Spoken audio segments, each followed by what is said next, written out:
It's your man. What's up, sports fans? It's your man D back speaking behind sports talk. All right, check it out, man. Had a lot of action this weekend. Lot to talk about. Man, I should have started this on my other laptop. I might have to switch laptops real quick, guys. But boy, what a weekend of boxing! What a weekend of boxing! We had a whole lot going on. Massive uh, knockouts. I mean, every fight, I think, besides one or two, what they ended in a stoppage. So that was beautiful for boxing, man. I mean, you really can't ask for any more. What gets the fans going? What's exciting? I believe to most fans are the knockouts. That's what you want to see. But you do want to see these guys whoa, perform in the right way too. I mean, you know.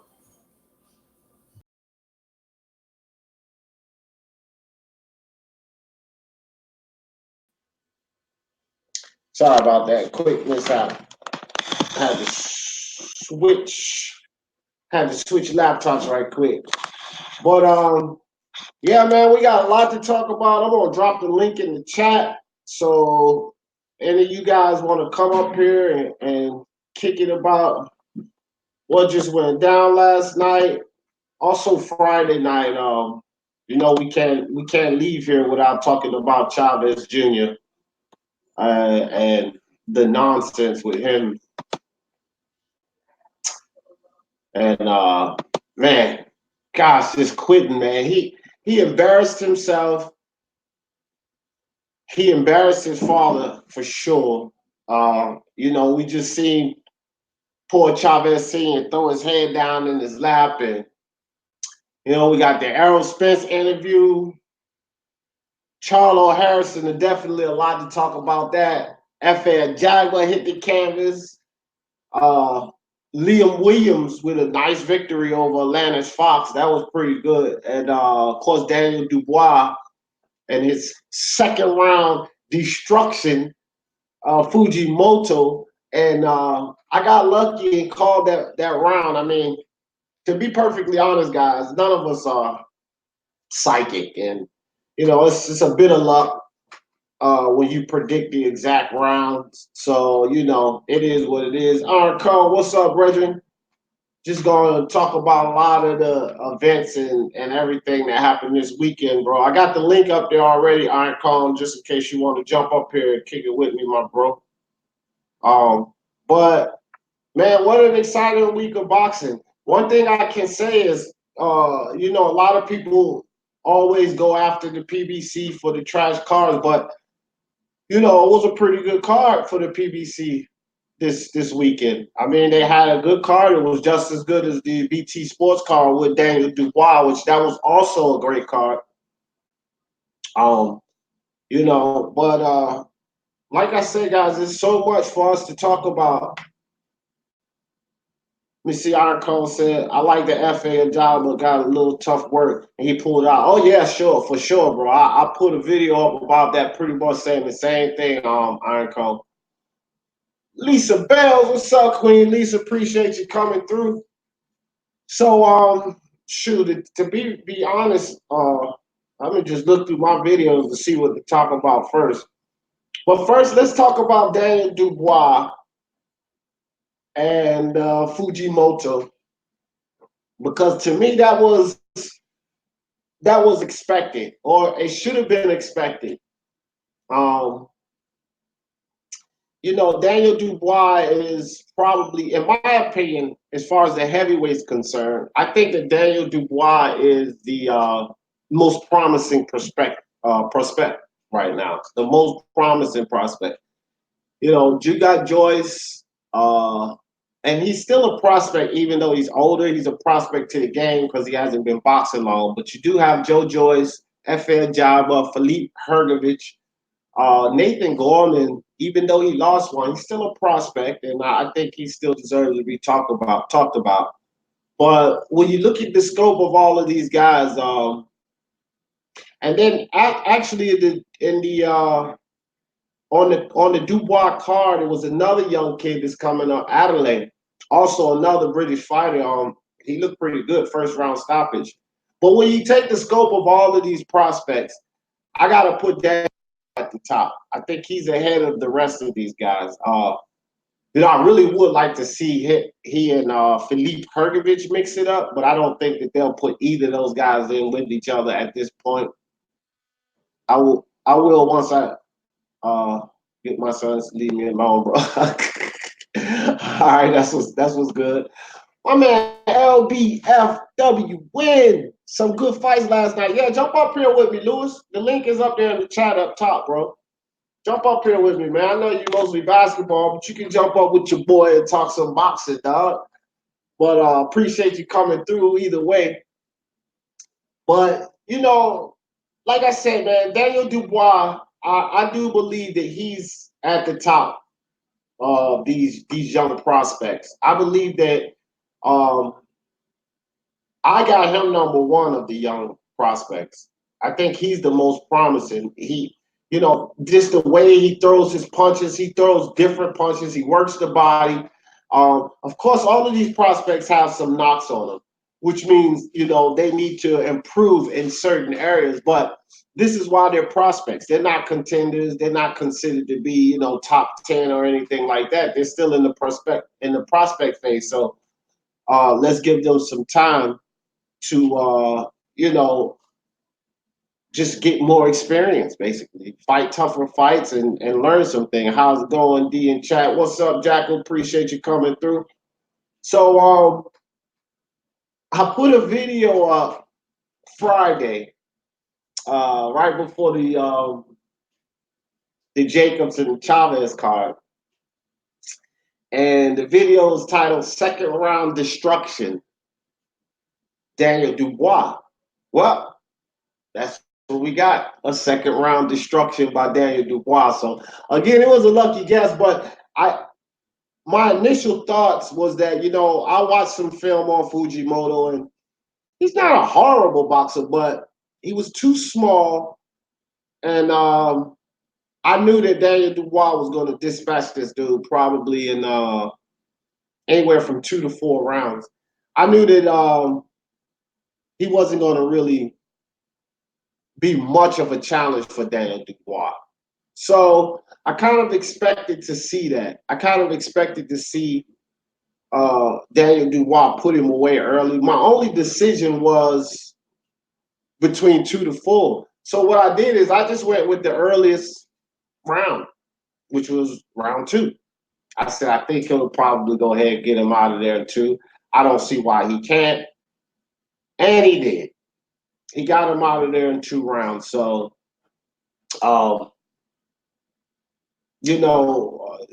Fujimoto was just, I don't know, man. He couldn't really get anything off. His arms was too short. Anytime he would try to, go to the body, like he was throwing these straight right to left to the body, but he would miss and pay for it every time. I think he probably hit Daniel Dubois with a total of about 3 shots the whole fight, maybe 4. But you could count on one hand how many times he even hit Daniel Dubois. Like, he didn't even hit him that much at all. So, the fight pretty much went the way I expected it, and I think that it went the way that a lot of people expected it to go. Boxing Finesse in the building. What's up? That's my UK brother right there. What's good with you, Boxing Finesse? Do you got one, bro? Because if you don't, I need to make sure you do, to tell you the truth, dog. But I got the link in the chat too for anybody that want to jump up here and talk about this weekend's action. Well, I appreciate you, Justin. What's up, Justin? Justin, you know the rules, dog. You gotta stay in the chat, but I appreciate you coming through, my man. I do appreciate you coming through. Let's see here, Aiden. How do you think with Anthony Joshua versus bro? With Deontay Wilder, Aiden, it's like this. I really expect the top five to beat him.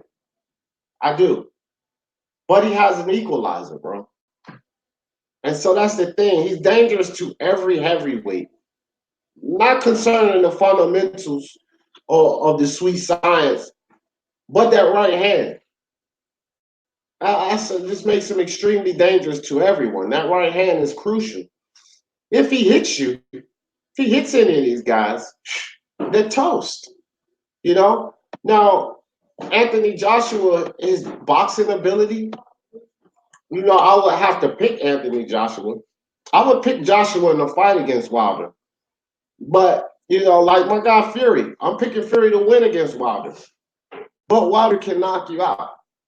That's the thing about Wilder. He's just so dangerous. But I pick Joshua, Aiden. I pick Joshua to win that fight. Layden, what's up, Layden? What's good with you? What's good with you? See, Jackal says, I want Carlos Balderas to come back stronger, needs to make some changes in his camp. Really wanted him to sign with Top Rank. Carlos Balderas needs to humble himself because he was too damn cocky.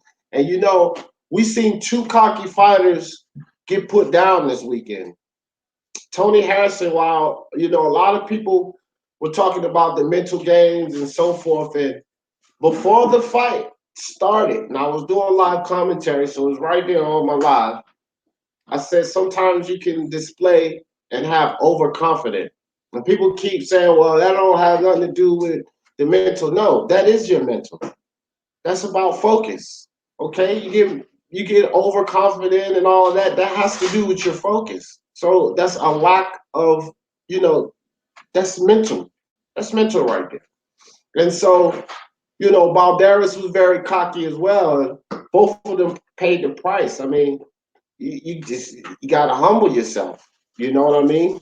It happened to my boy Teofimo prior to the Nakatani fight. He was a little cocky, and Nakatani humbled him. The difference with Teofimo versus Balderas and Tony Harrison is Teofimo won his fight. Those two guys got stopped. So, but still, that's a part of the mental. And, I had a lot of people saying, well, to be fair to Tony Harrison, he won every round. Well, to be fair to the sport of boxing, and Tony Harrison was in the ring playing and joking around. He was playing and joking around on the ring walk. He wasn't really serious. You know what I mean? Once he got into the ring, he was still smiling, doing dances and stuff. And again, that could have cost him the fight. What I don't understand, though, is that we all know that Tony Harrison's a better boxer than Jermell Charlo, right? So why did he get inside in the phone booth and try to duke it out with him? I think that was a mistake. But his father came out on the interview and said that was their plan.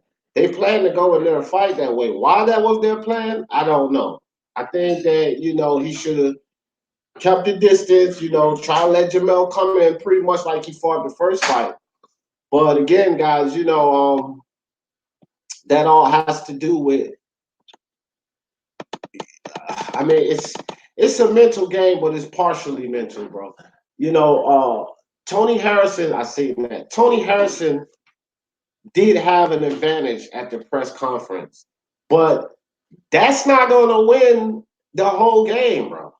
You got to do more. You got to get in that ring and you have to produce, right? It's not all about just talking shit. Talking shit ain't going to win you a fight.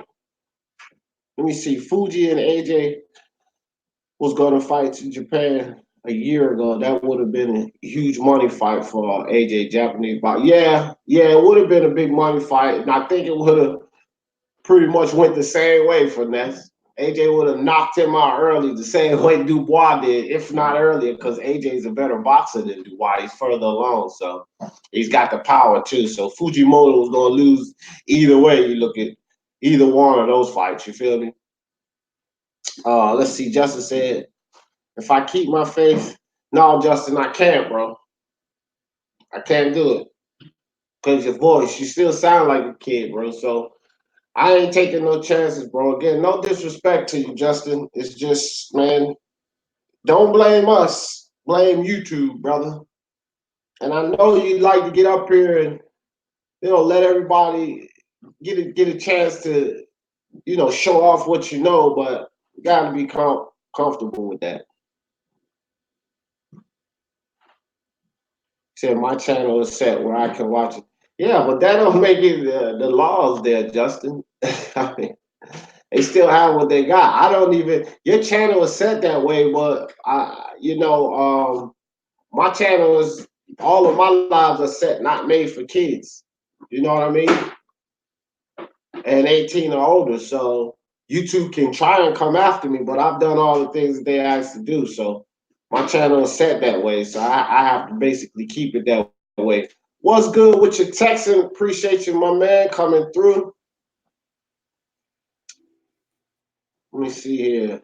Iron Cole, what's up? What's up with you, dog? Yes, yes, yes, Yes, D. yes, yes. Blessings. How you doing today, bro? It ain't much, man. Just taking on.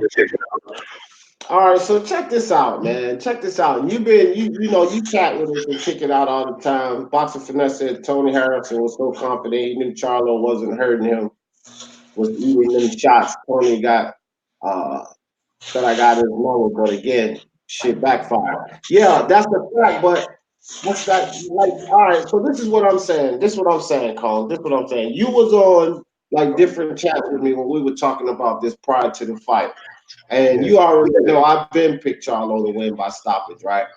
Hmm. And I had a couple of people come at me like, saying, well, if you agree Harrison's the better boxer, which I did, and if you agree that he's winning the mental game, which I did that as well, then how can you say Charlo's going to win? Well, just the way he won last night. And uh, I said this minor adjustments because that first fight, Tony Harrison gave all he had to give. And this second fight, I don't think that either of these guys progressed from the first fight to the second fight. Tony Harrison came in and fought a different game, had a different game plan, it seemed like, and he fought a different fight than he did the first fight. The first fight, he fought the way he should have. The second fight, he was kind of uncharacteristic. Jamal Charlo still showed flaws in this fight. But the difference is that Jamal Charlo only had to make minor adjustments. Minor. He didn't show the lateral movement in that first fight that he showed in this fight. He didn't work the body nowhere near as much in the first fight as he did this fight, and he didn't pump that jab out. And those were some of the things that I said. The lateral movement just kind of threw me, but I said simply pumping that jab and working the body will give him an opportunity to land that shot on Tony Harrison. And so that was the whole difference of the fight. I really don't think. I mean, Tony Harrison deserves a rematch, but I don't. I really don't think that the rematch goes any differently. What do you think about that, Iron Cone? I don't know. I mean, are you hearing me clearly? Yeah, yeah, yeah. I can. I'm getting like this feedback. But anyway, so I was watching the fight, and I thought Tony was doing actually pretty good. I didn't like the fact that he kept, I mean, showboating. I mean, it was all well and good before the fight, right? It's all well and good, when you walk in and you want to put on a show. But when he gets in the ring, you're in the ring with somebody who is a supreme athlete, who seemed really focused and pretty much knocking you out. You could see early on, Charlo came out fast, hot, knocked him down early. I think it was in the second round or some shit. And Tony Harrison had to realize from then that I have to say supremely focused on this man. I can't showboat. I can't lay on the ropes too much because this dude is coming to throw. And as you can see, Charlo realized. I think Charlo realized. Was it the 11th? Was it the 11th? The fight was that? Yeah, yeah. So I think Charlo's corner might have told him, "Look, you're gonna have to knock this man out, or you stand a chance of losing again." Remember, I picked Tony Harrison by 12 round decision, and it looked like he had an opportunity to get a 12 round decision. And he just, I don't know, he just lost focus in the ring. Did a lot of like I didn't see him showboat in the first fight, but in this fight, I don't know what he was thinking. Like, what I just don't know. I mean, to me, Tony Harrison is clearly the better boxer out the two, and he was touching up Charlo a lot, touching him up, touching him up. I mean, I know I see the cards after that says at the time of the stoppage, Charlo, the judges had Charlo up. I don't agree with that. I thought Tony Harrison was up, me personally, but I thought Tony Harrison lost focus and let Charlo do what pretty much he wanted to do in the 11. Back him on the ropes and throw. Right. Well, another thing too is I don't like people. I was sitting there doing live commentary for the fight, and I'm sitting here and I'm watching these guys trade body blows. So like he got worn down a little bit, Tony Yeah, Harrison. yeah. It's not like we hadn't seen him gas before. He got gassed against Hurd, but he But then, got worn down from those body shots. You know what but I then, mean? I think I heard you say, was it you or somebody else? Anyway, that he should not have relied on just like blocking shots with like trying to catch shots and be in close to Charlo. You gotta move. You gotta make this man miss. Like you gotta try and get him tired because Tony Harrison is not gonna wear down Jamel Charlo by punching him. He's gonna have to wear him down by making him miss because Right. Charlo, like every time Charlo threw a punch, he was putting everything behind the punch, right? And Tony was just relying on pretty much, as you said, staying in close and trading punches with a younger, stronger guy. So as you said, he got worn down. I started. I think he was showboating to maybe frustrate Charlo more, but you know, Yeah. To to uh to me, what I say, like I just put a video up. That shows a lack of focus, man, which is mental. All of the playing in the ring and shit like that. That's a mental lapse there. but how are you mentally unfocused when you've been knocked down already? So you have maybe a 10-8 round. So how you still not focused? You realize that okay, I've been knocked down. This dude is dead serious. I can't play with this man. How are you showboating? Exactly, bro. Exactly. And after all of the people gave Jamel Charlo the grief about being at a mental disadvantage, I believe, and I've looked around, that I'm the only channel that spoke about fight night in the ring, the mental. No, Because Charlo was more mentally sound in that ring. Charlo was Charlo was, and no one talked about that. Everybody gave him grief, talking about, oh yeah, Tony gonna whip him because he got the mental edge. But inside of that ring, he didn't have no fucking mental edge. He failed mentally. He did not keep focus. He yeah. didn't.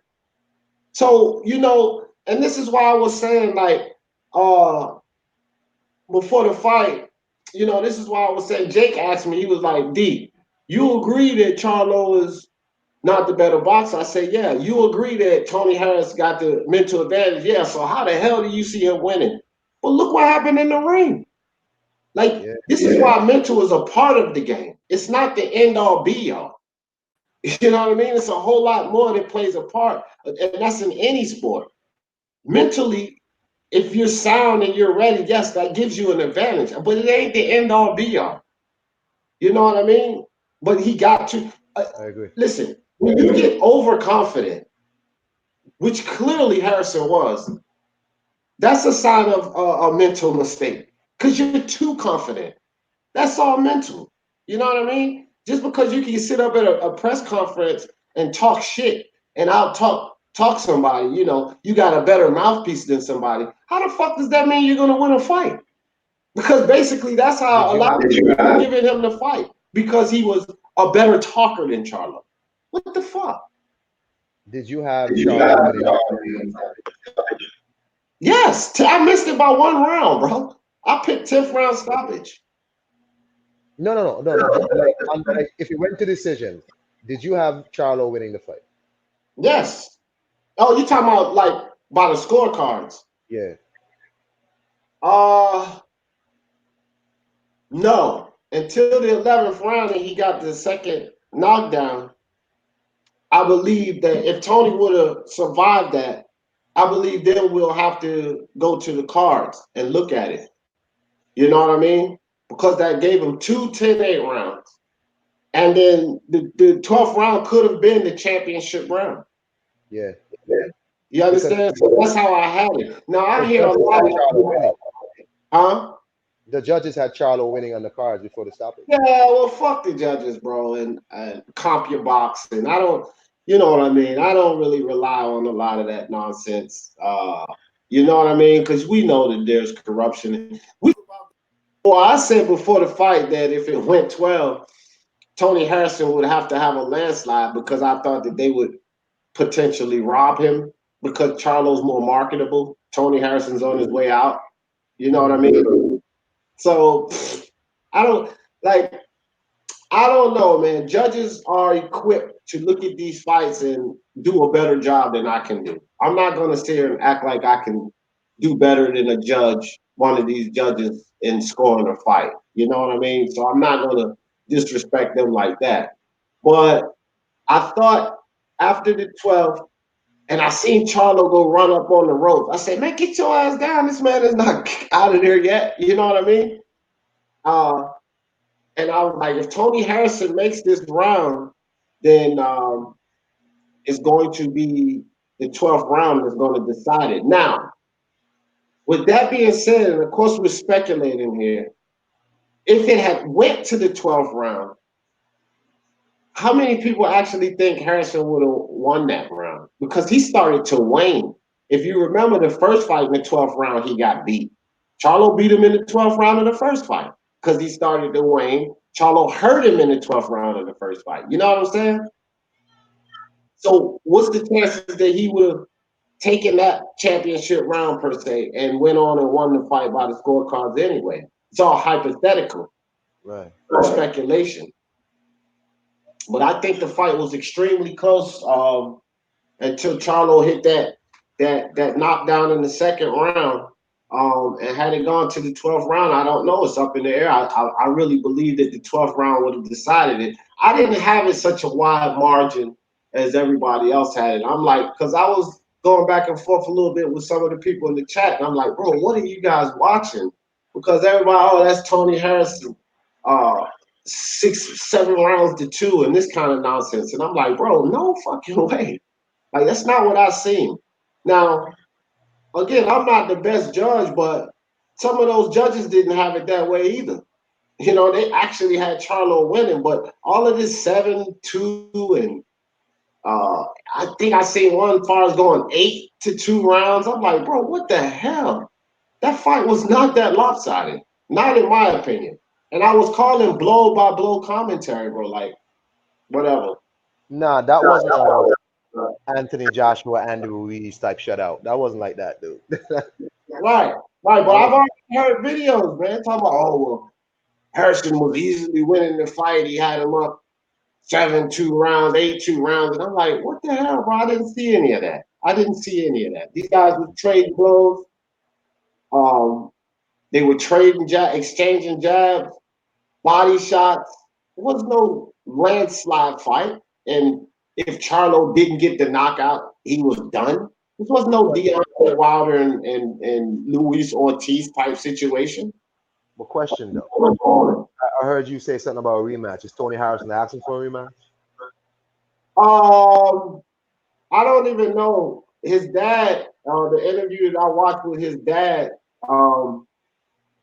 he said that they need to sit down and talk about it, about his stay in boxing, period. So I don't think that I think more fans are asking for the rematch than Harrison, but I hadn't heard Harrison or his dad say anything about the rematch. No. I think they've learned their lesson. They need to go straight into a unification with J Rock because neither of these two got nothing else to do otherwise other than unify. Who's J Rock's mandatory?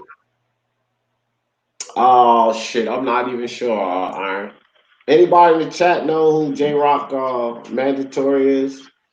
Texas said I predicted mental lapse would come just because the confidence was focused on emotions rather than the game plan. Yeah, yeah, I feel you there. I'm not sure who his mandatory is to tell you the truth, bro.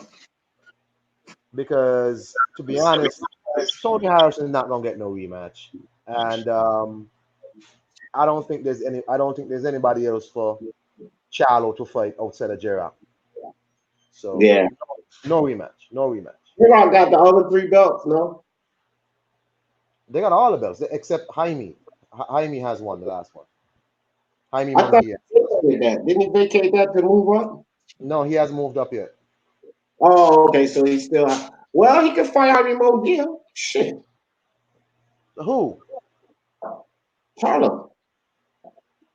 Bro, Jaime Munguia is over at the zone. He not going. He not going to come. Come on, man. Hey Okay. D, Yeah, you're what right. is up, bro? You're Hey, right. let me What's ask you up? something. How did you score the fight? How did I score the fight? I was doing commentary, bro. So I didn't even score the fight. I was doing blow by blow commentary, just kind of. I didn't take time to score the fight. When I'm watching a fight, I'll pull my book out, my little notepad right here. I'll pull this thing out and run down some scores. But I was worried about the chat and doing commentary and all that kind of stuff. So I didn't even really. I haven't even looked at the fight again to tell you the truth, Boss. I still need to watch the fight again. Oh, no, I'm just saying because the judges had Charlo up 3 rounds before the stoppage. I'm like, how is that? How is that possible? Yeah, that's all bullshit.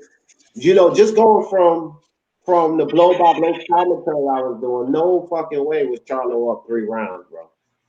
And if they had him up 3 rounds, that kind of leads you to believe that there was some foolery about to happen if it went 12, right? Like that kind of makes me think if they had that wide of a margin, but we talked about this, as you remember. But if they had that wide of a margin, they was going to fucking rob Tony Harrison. Yeah, I You agree. know what I'm saying? Like he was no way he was up 3. I actually had him even doing the blow by blow commentary. I will be honest with you. I actually had him down 2 rounds, but the fight was close because it was the 10-8 round. And then when he knocked him down in the 11th, I said, "Oh wow!" And he ran. I was just telling Ironcone this. He ran up and jumped on the rope, and I was like, "Man, get your ass off the ropes! This fight ain't over yet, right?" And then he climbed down. I said, "If Tony Harrison makes it, the 12th round is going to decide this fight." I was feeling that way. You know what I mean?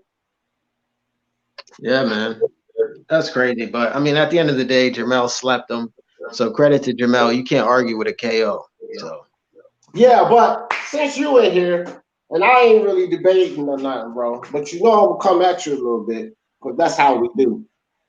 What I tell y'all about that goddamn mental advantage, man, and all of this shit talking at the press conference? Because you and a couple of others, I think you Black and a few you Jake Bone, y'all was just convinced that he had him mentally shot. So the game, the done, it was done. Like he's all in his head mentally. But answer me this, unbiased. In the ring, who had the mental advantage? I still think Jamel is mentally weak for sure. But I'd say, honestly, I just think Tony Harrison just the fatigue caught up, and Jamel, the being the great athletic fighter he is, had more stamina, and yeah. Okay, so you don't think that being overconfident and playing in the fucking ring, all of the joking and shit, is not a mental lapse, bro? That's mental. I think That's a lack of.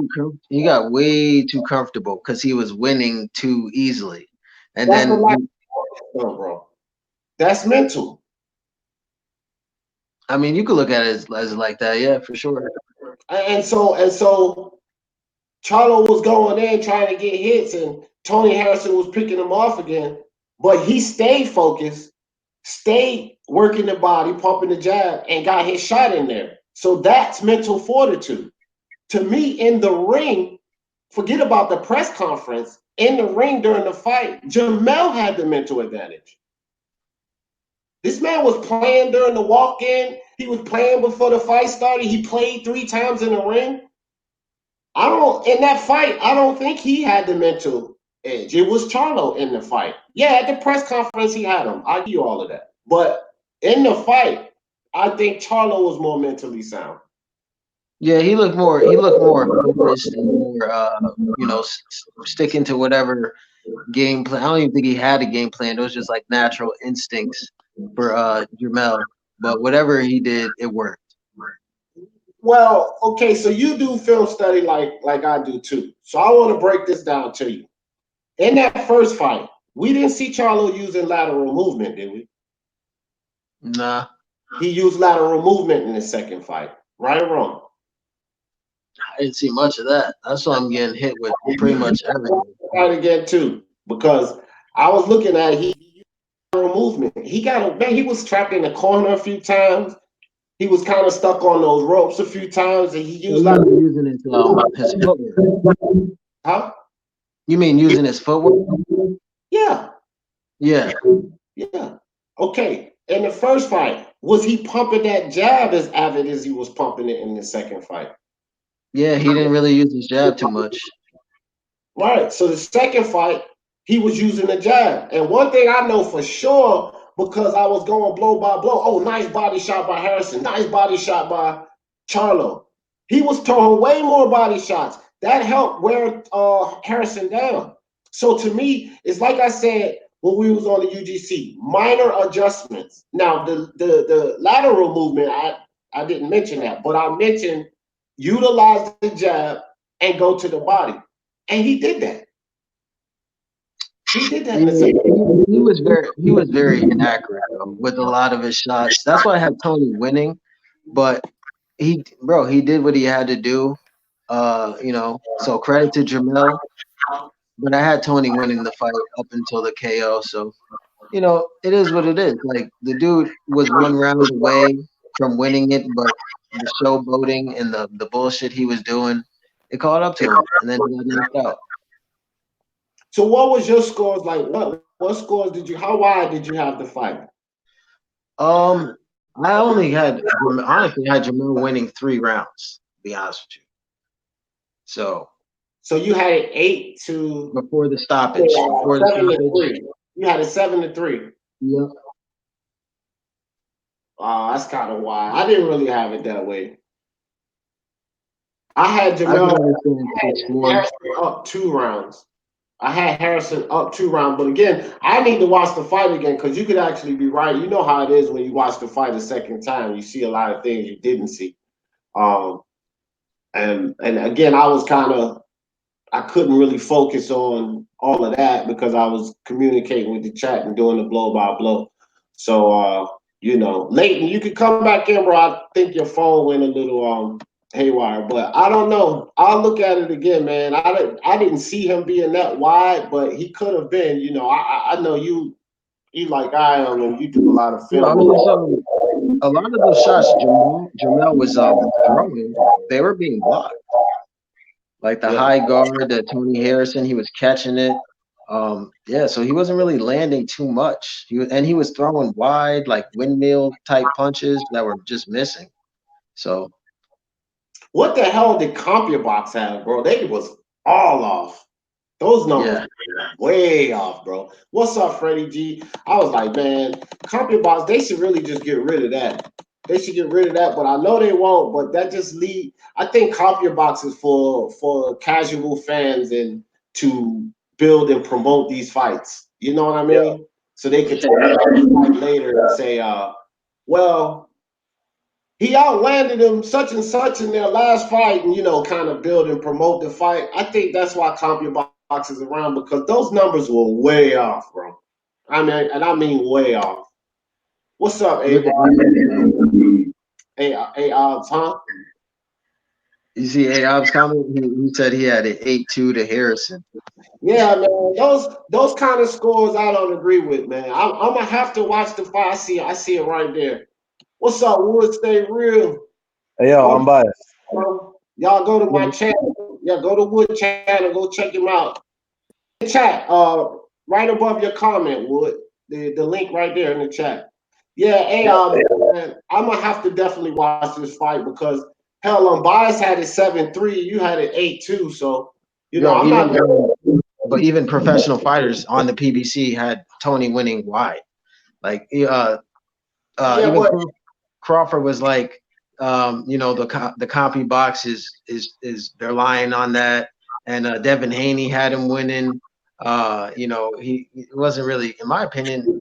to be fair, I listened to a lot of interviews and it was both ways. I had some. It was a couple of greats that they talked to, and they had Charlo even.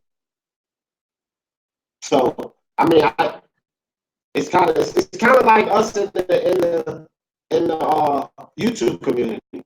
Some people, and I'm not saying me because I don't really have a direct score, but I've heard some people, and most of them probably Charlo fans. But I heard some people say that the fight was even and the knockdowns carried them over. But I heard a couple of boxing greats say that in interviews, like the fight was close, but the knockdowns carried them over.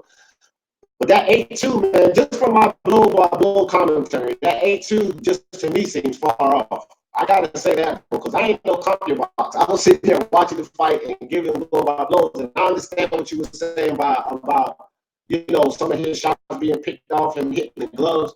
But bro, he was landing some clean body shots. So was Harrison too. And Jamel was landing some jabs. Like all of his jabs weren't getting picked off. Where Jamel went wrong was throwing those wild hooks. Like he was literally trying to take this dude's head off. But he was landing. He can't really do that. He can't do that versus J-Rock. Yeah. Well, no, he can't do that versus J-Rock. But let's talk about that since we getting into that. The 154-pound division is weak as shit, bro. Probably the weakest in boxing. Because why are you saying that? I'm getting ready to tell you why I say that. I'm thinking about, okay, look at the champions we have. We have Charlo, J-Rock, and Mogia, right? J-Rock was stopped by Charlo's older brother, okay? So who is J-Rock? Let's say he moves up. Who's he going to be? Caleb Plant, Callum Smith, Benavidez? Or and if Crawford move up the right way, he got a chance against J-Rock, right? Which means a 147-pounder can come up and give you that work. So what do we have in the 154-pound division? Like, what do we really have as far as great boxers? J-Rock is the best of them, but he got his own flaws too. I think it's the weakest division. I mean, honestly, I think maybe 130, between like 130 and 135 to be the weakest in my opinion. Like, but I see what you're saying. Those guys kind of lost. I guess J-Rock took a loss, and Tony Harrison lost. But I don't look at losses as being the definition of these fighters. J-Rock bounced back. Tony Harrison bounced back, became a champion. So look, these guys are all gonna lose. And that's understandable. And I think the talent level is pretty good. I think J-Rock is a very good fighter. Hurd was just big for the division. Tony Harrison is a very skilled fighter, and Jamel is a skilled fighter as well. So, and Lubin is coming back. He changed his ways too. He lost, but he's coming back. He looks better. I like that. I don't know. Well, okay, so look at, like you say, Devin Haney, Teofimo, some of these guys, they can move up to 140 and do some things. What 154-pounder can move up to 160 and actually make some noise? Well, we don't really know. I mean, I don't think any of them. I think Caleb Plant destroys all of them. I think Benavidez destroys all of them. I mean, not Caleb Plant. I mean, I think Charlo beats all of them. I think Andre beats all of them. I think GGG puts them all to sleep. Yeah, I mean, well, I can't technically disagree with that. But I mean, it's yet to be seen. But I would probably I would favor the guys you just mentioned for sure over those guys. Yeah. Right. Yeah. Yeah, but man, all right, man. Look, like fucking showbiz. Well, all right. So look, check this out. I want to move on to this next topic, bro. The Spence interview. Because, man, it's going to be so many videos from these Spence fanboys. You already know. Me personally, I think Errol Spence should take a tune-up fight. I hear what he's saying about all of this, you know. He don't need a tune-up fight and all of that. That's nonsense, bro. I think he should take a tune-up fight. I think Spence should take it a little slow because, you know, it's definitely divine intervention that the dude is even boxing again. And I'm not going to say it's impossible that there's absolutely nothing wrong with him. People have fell from the sky, you know, skydiving and shit. And walk away damn near unscathed. Like this has happened. There's all kind of. I was looking up miraculous events, and there's things that happen to people around the world way more detrimental than what happened to Spence, and they're perfectly fine. So I'm not gonna act like it's impossible. Yeah, did those guys have to then go into a boxing ring and take punches? No, but they have no lasting or no kind of ailments or anything, bro. I mean, yeah, he fell out of a car, but dog, falling out of the sky from fucking skydiving? No, I hear you. Like, bro, that's the thing. That's I divine agree. intervention and shit. You know what I mean? I agree. But the difference is like now he could now have to go in the ring and then get his brain punched around. Like Yeah. that's and you gotta think too, like everything takes a toll on the human body. Like the sparring, you get like headaches and migraines after sparring itself. Like, and then if you're going into an actual fight, you know, versus a guy like maybe Danny Keith Urban who hit hard, you know, we don't know what can happen to his brain functions after he has those kind of fights. So I mean, at the end of the day, it's up to him. He thinks he's you know, ready and capable of coming back without a tune-up, then you know, he could, but I think he should definitely take a tune-up, man. Like for sure. Yeah. Yeah. I'm with you there, bro. And all of that Manny and Danny and Crawford talk, you can cancel that, bro.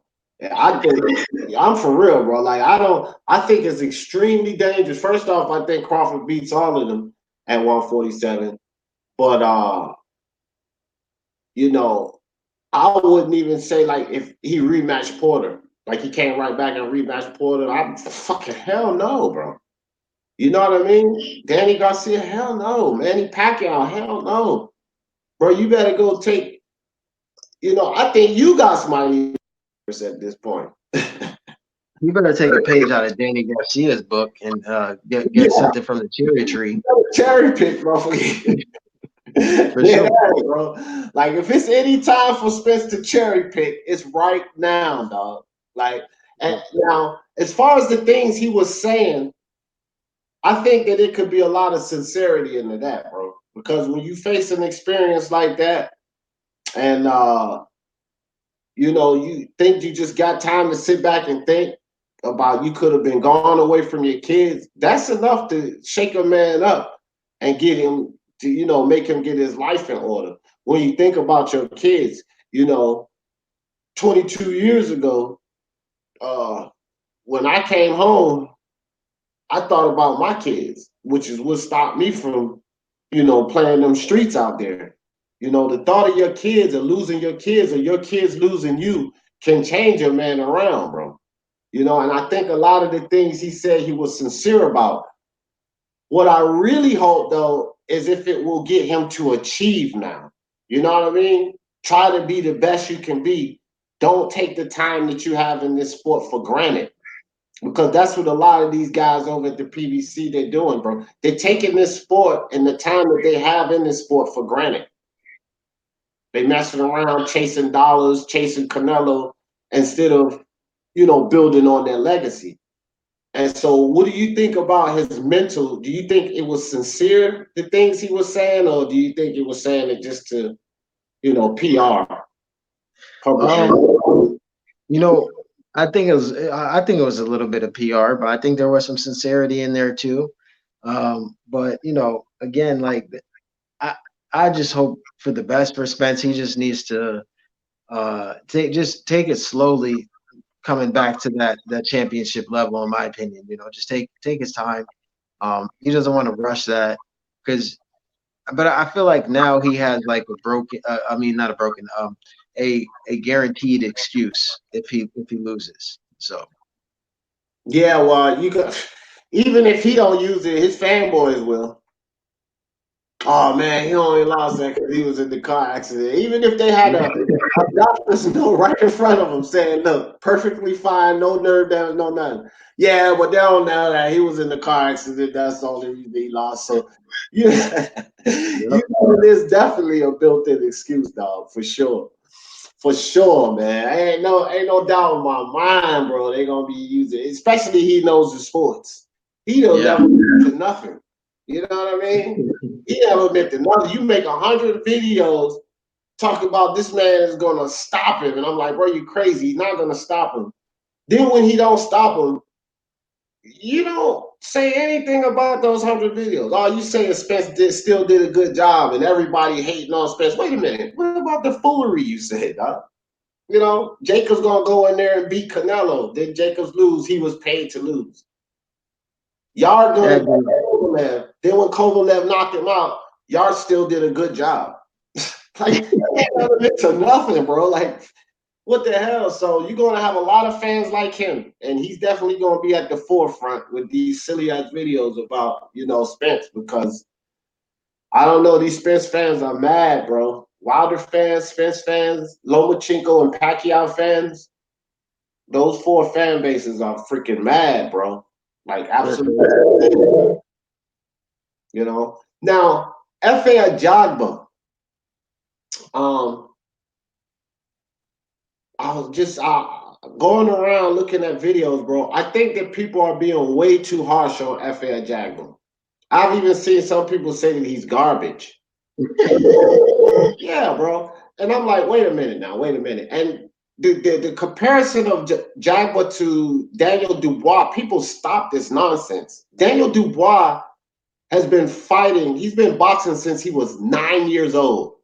9 years old. Okay, this is how long Daniel Dubois.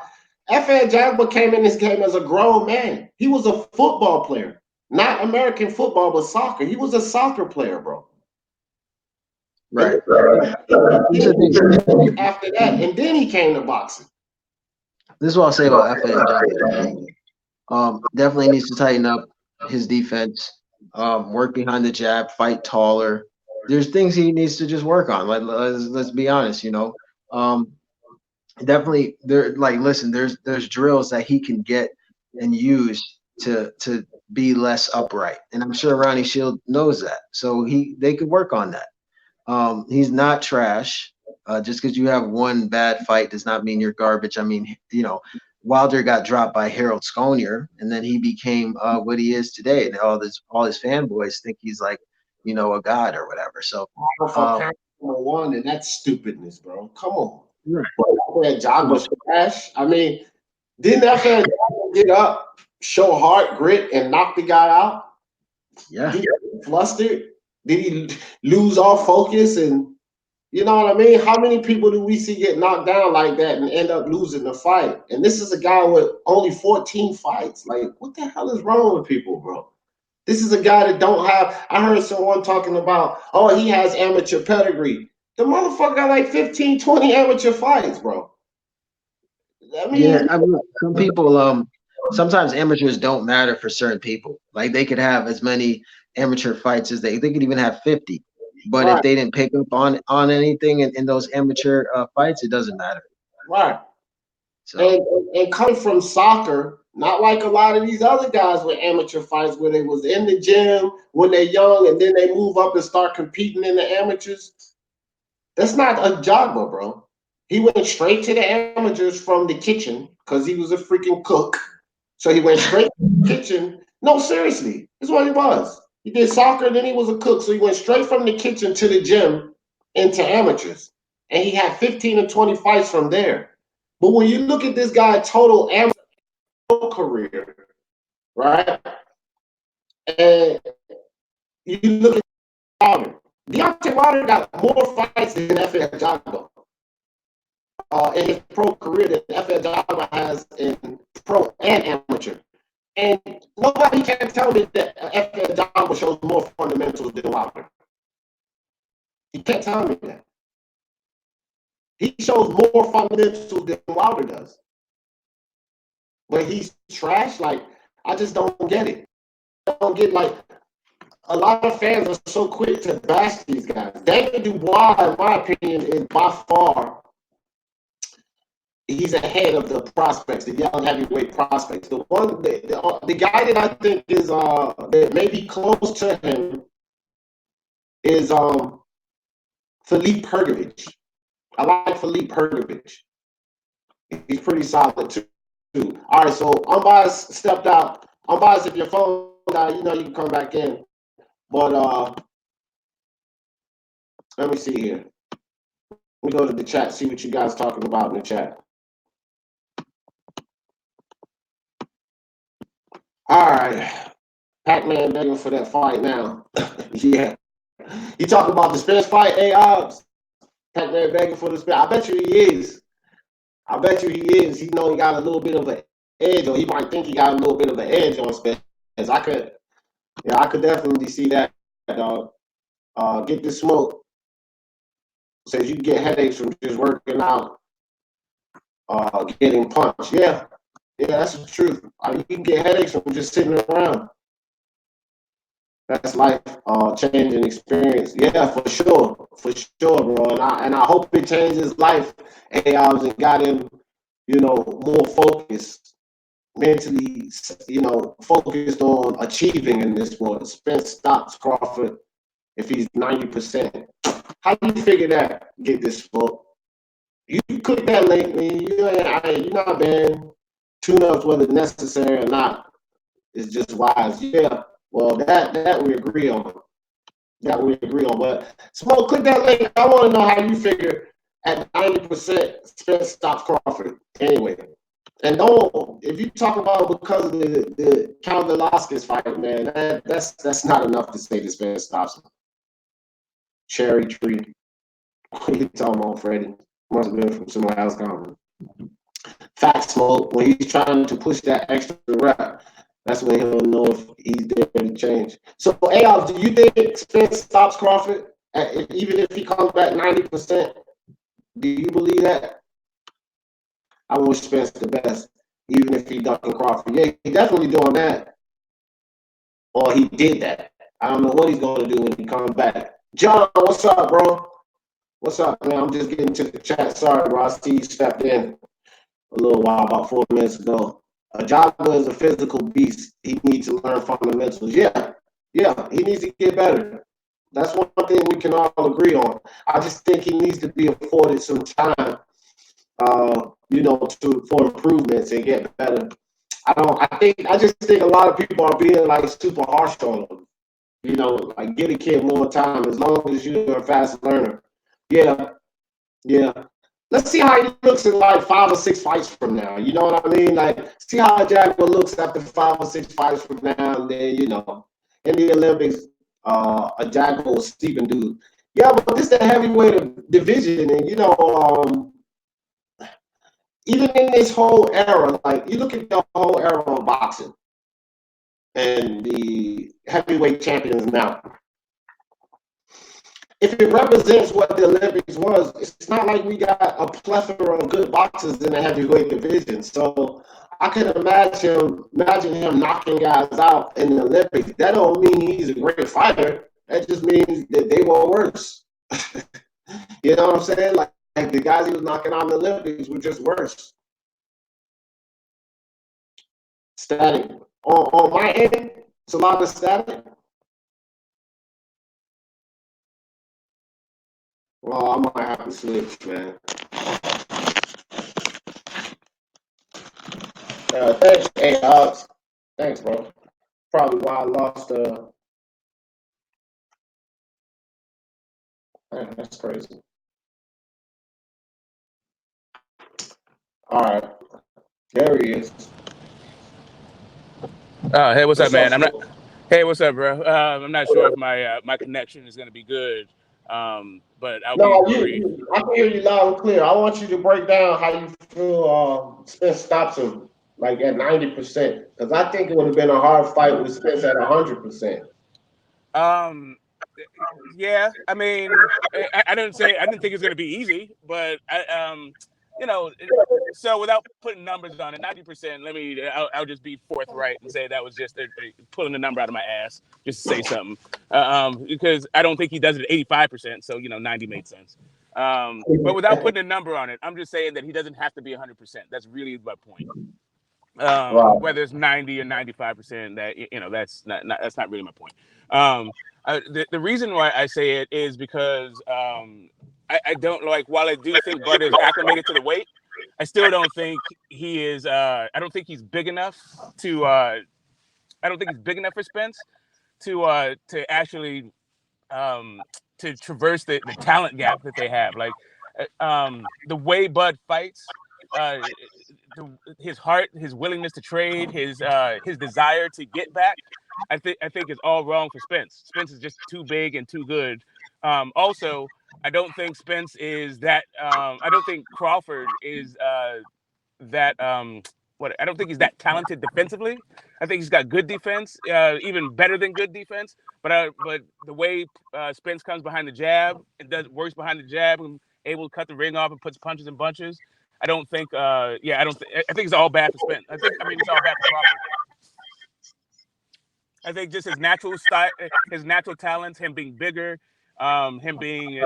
We'll see about the stronger part, but their actual stylistically, the way that they fight and their temperament is just wrong. It's just a bad matchup.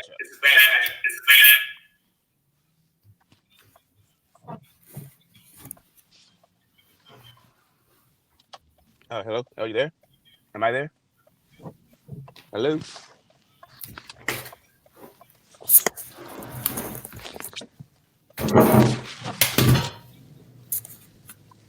I can hear some clicking. I don't know if you guys can hear me.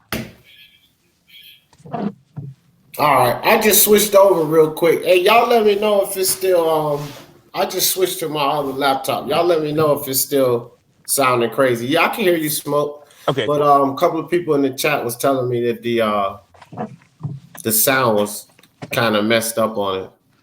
What are you doing? Dumping trash, Smoke? No, I'm driving. I'm about to get myself some coffee. Going over to the Peace. Yeah, I can hear you. I was just how's it sound out there, guys, in the chat? John, Jose, you say it looks way better? Well, yeah, I got two laptops, my old one and this one, but does it sound better, guys? But yeah, I don't, I just think that Crawford, just the way he can box and move, man, like at one point I thought the Spence was too much for him. I will say that. But I want to see Crawford fight Porter. I think they need to let all of this friendship nonsense go. I think that will tell us a lot. That'll tell us a whole lot, because that's really the thing. I just think that Spence is Crawford's just a little light for the division, especially the big boys in the division. Right. Because see, like this, okay, because a lot of, even myself, and I'm guilty of this too, guys. When Spence fought Crawford, Porter, when Spence fought Porter, and the way that fight played out, I even said it myself, man. I was like, wow, man, I'm not too sure now if Spence goes in there and beat Crawford. I actually gave Crawford the nod after that fight, because I really didn't see Crawford at the top. I didn't have really any two. I was saying that the only two that could beat the other is one of those two guys. I didn't think anybody could beat those two guys. But when Spence and Porter fought, that just gave me a different perspective. But I don't want to put too much weight on that, because we haven't seen Crawford fight Porter. What if Crawford goes in there and he struggles the same way Spence struggled with Porter? Then it brings everything right back to perspective. We can't just say that Crawford would beat Spence automatically. So that's why that's kind of a significant fight for Crawford to take, because he ain't fought nobody on Porter's level. I got Sean Porter beating Kyle Velasquez, Jeff Horn, Amir Khan, and Jose Benavidez. I got Crawford beat Porter beating all of them. So he needs to step up the level. Like Crawford still hasn't fought one of the top 5 heavyweights either. And I don't have anything against Crawford, but he hasn't welterweights. I mean, he hasn't fought one of the top 5 welterweights either. You know, See, I was in love with Crawford. Like the the Gamboa fight. There's that one guy he was trying to punish. And I can't even remember dude's name anymore. Knocked that dude off the map. I really loved Crawford, his skills, his temperament, his heart, all that stuff. But it was he's just small, man. Like when I saw what Spence did with Brook, and Brook is a big dude. The way that Brook wasn't able really to outmuscle Spence. I mean, he was stronger, sure, and that's he used his physicality to have some success in that fight. But the way that Spence stuck to his game plan, stayed focused, stayed dedicated to the body, I don't think that Crawford can handle that. And then even this is after Benavidez' fight. Your boy Thurman wasn't even back yet. I was like, he would. I felt like Crawford would struggle with Porter, and Porter would get his pound of flesh, but Crawford would come through that. I didn't know what we're going to see out of Thurman, so I was like, Thurman might be able to get Crawford also. We just got to see him come back first to see what he looks like. But Spence specifically is the guy that stops Crawford, and I haven't seen anything in any of the fights to change my pick yet. As a matter of fact, the Mean Machine sort of underscored what I'm talking about. Like the reason why he had trouble is because of the way that he fights. Yeah. Well, I would tend to agree with that. Smoke. Like if anybody is stopping him at the welterweight division, I would have to agree with you that it would be Spence. It would be Spence that would stop him because he's relentless. You know what I mean? He's not going to get him hurt and then let his foot off the gas. I think, Gamboa got him hurt and he got gunshot. You know what I'm saying?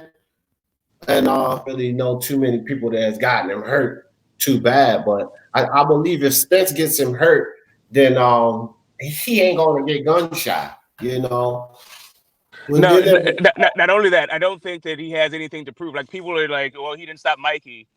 And but I mean, I don't think he was trying to stop Mikey for 12 rounds. I think he was trying to stop Mikey for like 1 round or 2 rounds. I don't think he's going to have that same issue go against Crawford. All right.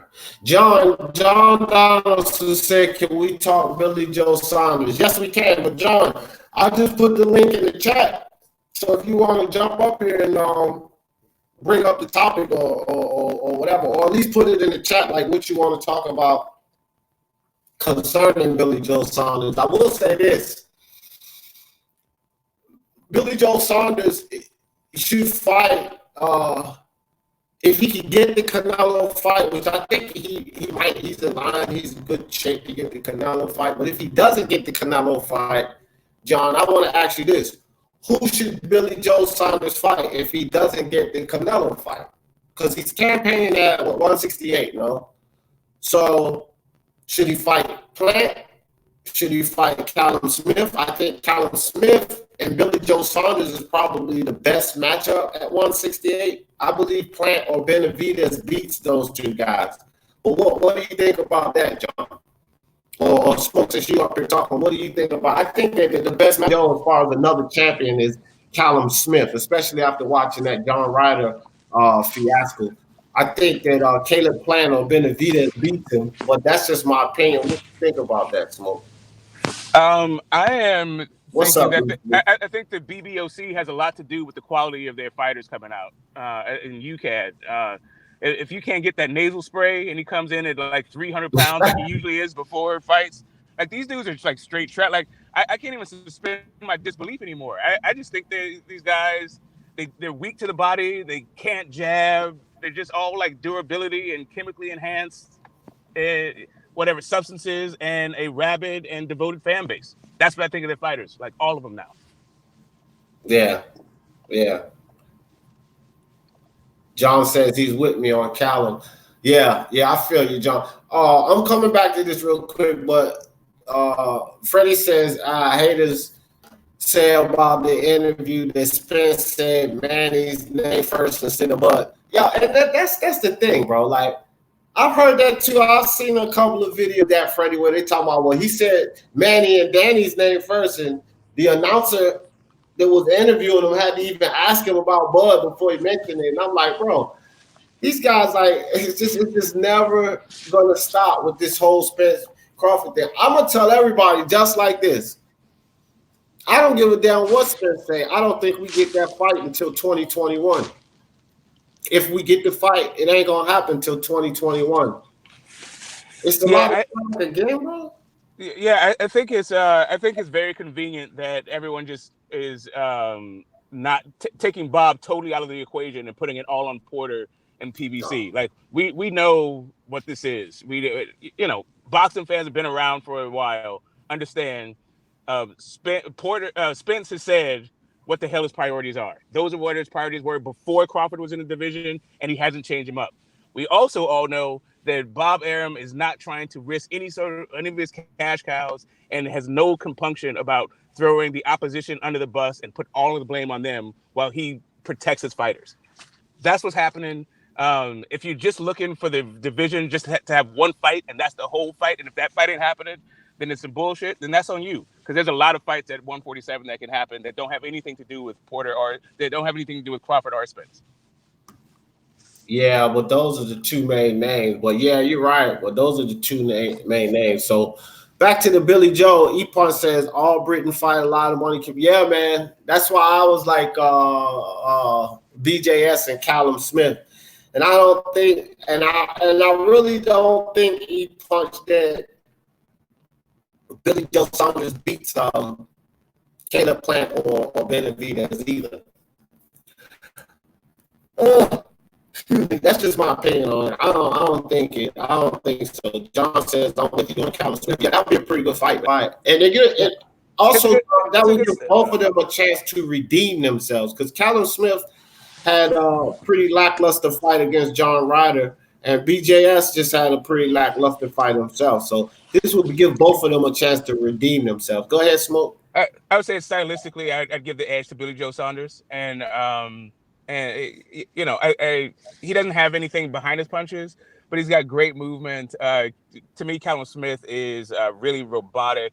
He's upright, he's slow. I don't have a lot for Callum Smith. Not a lot of love for him. But yeah, he's got some decent power. He can put together a couple punches together. But I think Billy Joe Saunders is the better fighter. Yeah. GB Boxing, what's up with you, bro? GB Boxing says Canelo might fight for the IBL belt. Sounds bizarre, but Eubank vacated it. Canelo versus Ryder. I would lose respect for Canelo if he did that. I mean, I'll still be a fan for him, but I say no, that's a trash fighter. Because that belt's not even recognized, man. It's not even recognized. And if he was to go do something like that, I don't know if he'll do that, GB, because they still have to pay him 35, so they're going to put him in fights that's going to pay. And I really don't think Canelo versus John Ryder is a fight that they're going to make a lot of money on. You know what I mean? It has to be something that they can make money on. It's safe for Canelo. A safe fight that they're pretty sure he can win, but a fight also with a name that they can make their money on because they have to pay him $35 million. John Ryder ain't gonna cut it. It does, So I get what you're saying. Jose said Spence say he didn't remember the car crash. Yeah, bad question. Yeah, it was a bad question, bro. Cause like, come on, we know he was drunk, you fucking idiot. Why are you asking him what do you remember? Callum Smith would be a great fight for him. Yeah, that would be big, bro. I would like to see it.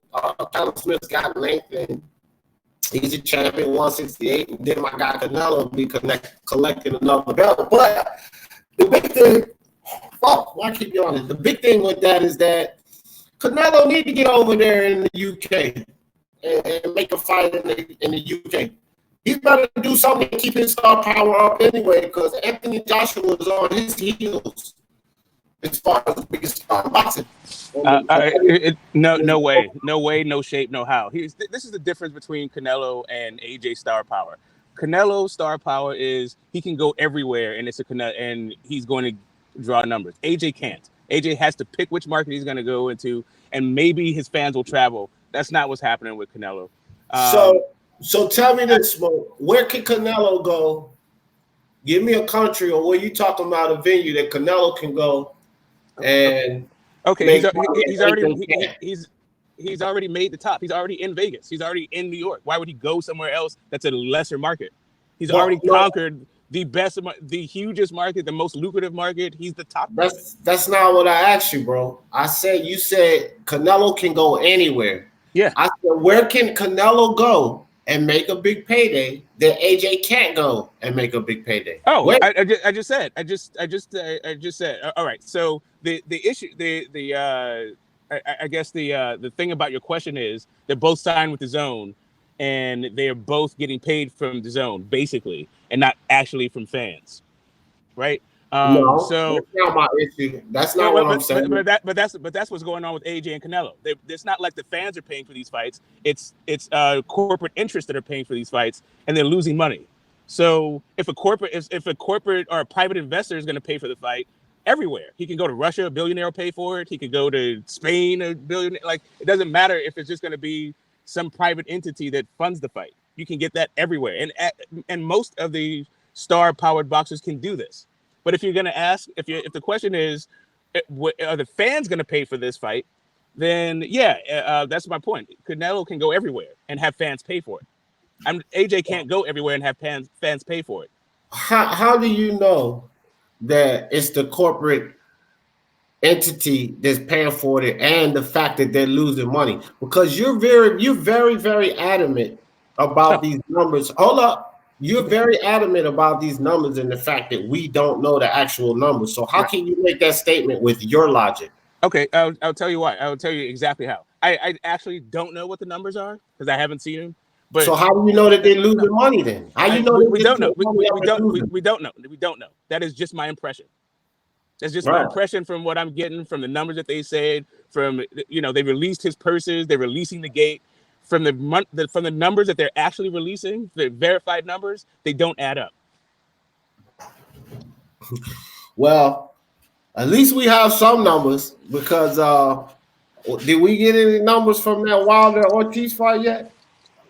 Any no, I mean we're not gonna. Yeah, I mean it was at Vegas, so they did the gate number. They did like how much they made at the gate. They did how many people showed up, how many tickets were comped, and they did the the guaranteed purses. Because that's just what Nevada State Athletic Commission releases. That's what they do. They did the same thing for Canelo and what's your boy, the Russian guy, Kovalev. All the Vegas fights are like that. You can go to you used to be able to, but now it's a little bit harder to navigate the system. But it used to be that you could just go right to the Nevada State Athletic Commission website and get their numbers. Now you have to dig around a little bit, and they do like the top 15 fights and stuff like that. They've changed its format a little bit. But you can still get the info. GB Boxing says Canelo won't. He said Canelo won't deal with Benavidez or Plant PBC. Well, I will agree with you on Benavidez because Canelo says he swears up and down he's not fighting another Mexican fighter anymore. So, I mean, Benavidez is an American though. I think are they Mexican or are they Puerto Rican? I think they're Mexican. I think you're right.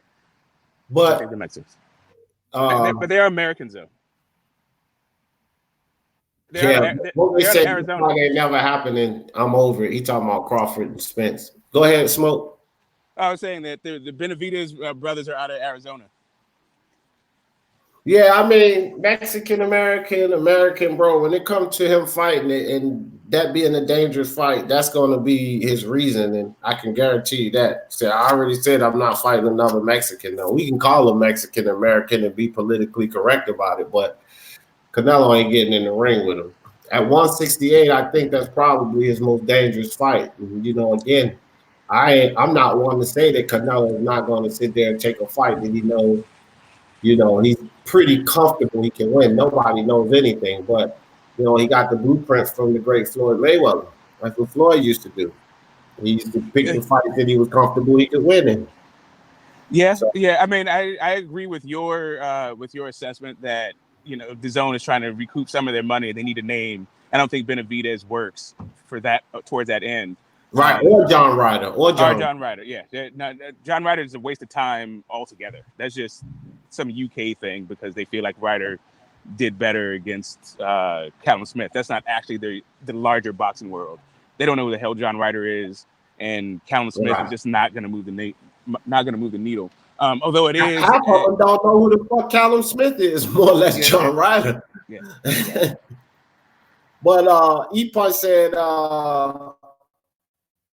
AJ said Canelo's his favorite. That's funny. That's funny. Arguably, at least two of the bigger, I'm not going to say the biggest, but two of the bigger names, and he said that Canelo's his favorite fighter. That's funny. Yeah, that sounds like PR to me, E-Punch. You know what I mean? Trying to suck some of those Canelo fans though. Yeah, your guy's my favorite fighter. Come watch me. You know what I mean? That's public relations right there. John said, guy on the phone speaking out of his ass. Yeah, smoke, that's to you. He said McGregor has like three private fights for PPL. Mayweather has done the same thing. When you get to a certain stage of fame, you can fight in these backyard millions will watch. Yeah, that's true. That's true, man. I think AJ's star power is definitely increasing a lot, though, and that whole Saudi Arabia bit, that helped him out because listen, man, even two things help AJ out. The back and forth with him and Wilder, because what the people want to admit they're not. Both of these two guys grew each other's star power. A lot of people say, oh, AJ Wilder didn't do nothing for AJ. AJ did everything on his own, build him up, they built their own. That's complete bullshit. These two guys going back and forth, you got an American champion and a heavyweight champion. They help build each other. And that's just a fact, bro. All the bickering and turning down 120 million and turning down 50 million or whatever. I'm not saying either is true. I'm just saying all of that back and forth banter with these two heavyweights, they help build each other's name.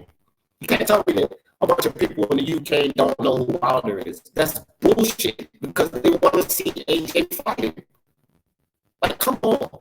Because I hear that all the time. Nobody in the UK know who Wilder is. Bullshit. If they know who AJ is, 9 times out of 10 they know who Wilder is because they want to see him fighting. And it's the same thing with these American fans. Wilder's so big and popular and all of this. Don't nobody know who AJ is. Bullshit. Because they want to see Wilder fight him and take the belts. All right, official. I just see you come in, bro. I was negating chat for a second. Let me see what your comment says. He said, I'll leave them. Put it in there again, official, because I can't even find it. What's up with you, official? Yeah, let me see what they talk about in the chat right quick, Smoke. Let's go to the chat. How far do you guys think Martinez could move up? Smoke, you guys, how far do you think Martinez could move up? Look at these chats. No, it's still too great. You still there, Smoke?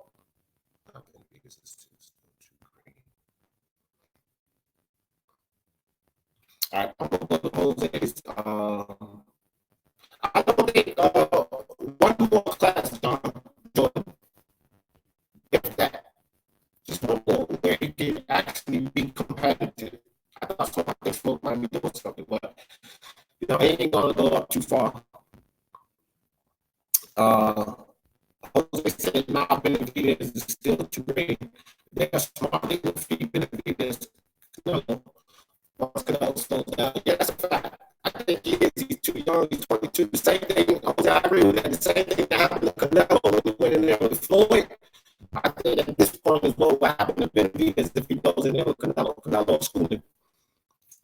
Do people realistically think about make Teofimo versus Logo next. I'm sure he will. Well, I think this is realistic because, listen, this is the thing, GB boxing. It gets to a certain point where it's about the boxer, right? And like, you think the Logo's gonna let Bob take his chance away, get all those belts like that, and become undisputed for the undisputed that? For what? So that you can run some trickery or something like that? I don't think the Logo Shaker would allow that. Because Bob Arum would definitely be screwing his career if he did that. He would be robbing him of the chance to do that. And he got the ample chance of doing it against a kid that's so great. Teofimo got 15 fights, bro. He only has 15 fights. So I don't, Lomachenko's not afraid of none of those guys. So I don't think that he would allow Bob to do that. But Bob's full of trickery, Jose. What's Smoking saying? You can't play both sides. Either you're American or Mexican. If you've been, that's bullshit though. You can't play both sides. You can play both sides. Did you just see Andy Ruiz do it for you? Andy Ruiz was flip-flopping like a fish out of water. He was American when they first offered him the deal, and he needed American protection. After they gave him more, but he was Mexican and he was fighting for Mexico. You can flip-flop. You better believe you can flip-flop. Champ Ross in the building. What's good with you, Champ? Yeah, BKS, Callum Smith are young fighters. Yeah, they are. They are enough to get their ass to them. Yes, Aaron wants that fight every year. I think he does. I think Chicken wasn't even more so, Jordan. What's good, Champ Ross? All right, Smoke back out. Down for tell my mom I ain't Mexican no more. All right, official. I just went up to the top, bro. I don't even see. I didn't see another comment, bro. You sure came through? Sorry, punch. All right, there goes Smoke. Jose said I was born here, and no one has ever called me an American. Yeah. Wow. I don't know. But weren't you down in Texas, Jose? The difference, right? Or if you in Texas and California and you was born here and nobody really calls you American, that makes a difference because there's a lot of Hispanics there. Jose Canelo is young. Well, the difference is that. Go ahead. The difference is Ruiz actually fought for Mexico in the Olympics, like as an amateur. David Benavidez has never done this. But listen, I would favor Canelo in those fights anyway. Like all the guys you named, Callum Smith, John Ryder, David Benavidez, I give David Benavidez the best shot at it. But I think Canelo, like you said, is just he's a little bit too experienced. He's a little too seasoned at this point. Damn, boy, I don't know what the hell is going on with this sound. Fix your audio. Fix the audio. Oh, is it me? Yeah. No, I don't think it's you. I think it's me. Okay.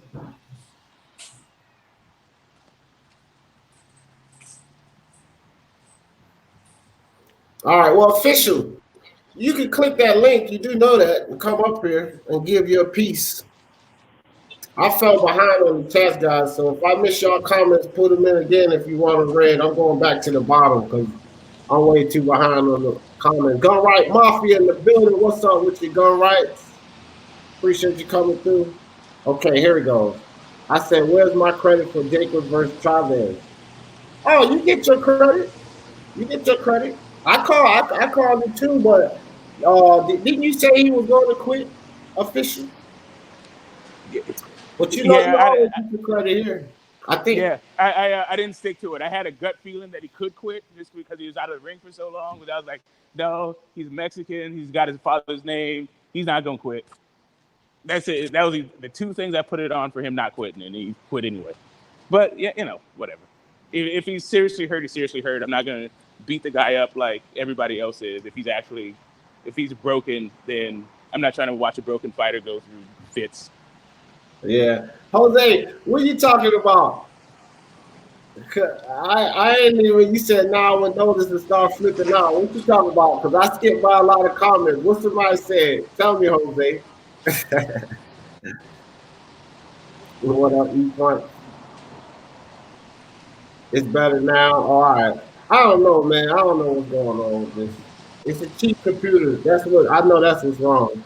The audio is back. All right, cool. Yeah, it's a cheap computer. I had to get something for the time being. Funds are a little low. I ain't to 1,000 yet. When I get to 1,000 and start get some super chats, I was I'm gonna gonna, just get all of that build up and buy another one. I, What I just, I was gonna say one other thing on the whether Tiafimo and Loma will fight. Like, I think it's a win-win for Bob Arum, and he definitely makes that fight. Either he gets an undisputed out of Loma, or he does what he usually does and feed the old lion to his young lion. I think that fight definitely gets made. says not use me?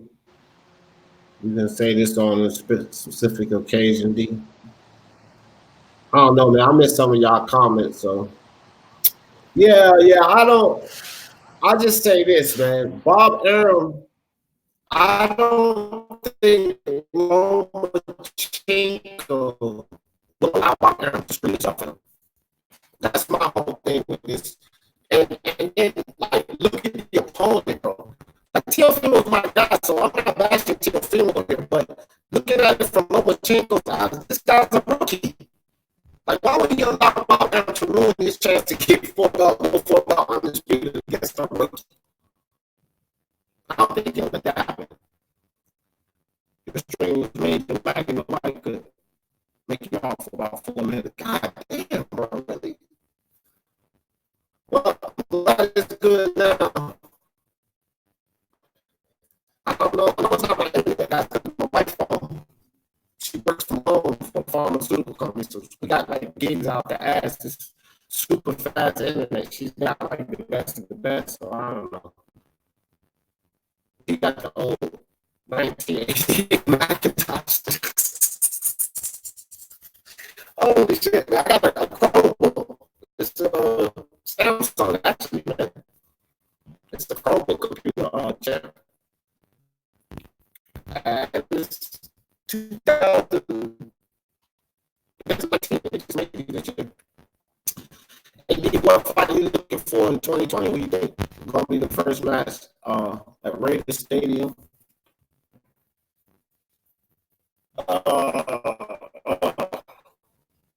I guess it should be 2021, right? Pacquiao Mikey guards. How about that? Pacquiao Mikey Garcia.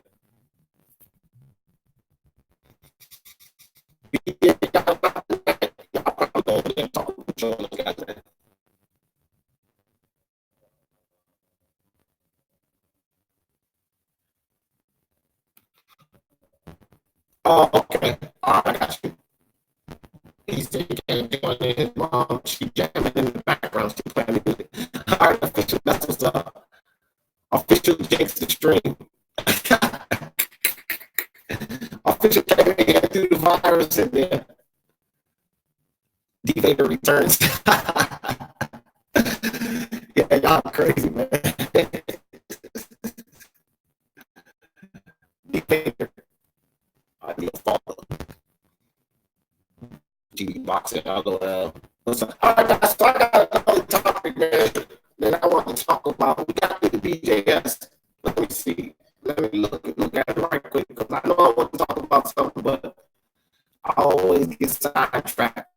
Hey, y'all know something about UFC, man? I'm gonna go over this real quick because I know you guys are a lot of boxing fans, but the Frankie Edgar and the Korean Zombie matchup. Bro, Frankie Edgar, for all my UFC fans in here, MMA fans, Frankie Edgar needs to retire, bro. Frankie Edgar really needs to retire because I picked Korean Zombie to beat him in that match. He hardly even landed anything. Like, Frankie's getting too old, man. It's time for him to hang those mitts up. For sure. Frankie's washed. Frankie's washed. Yeah, you seen that one? Did you see that fight?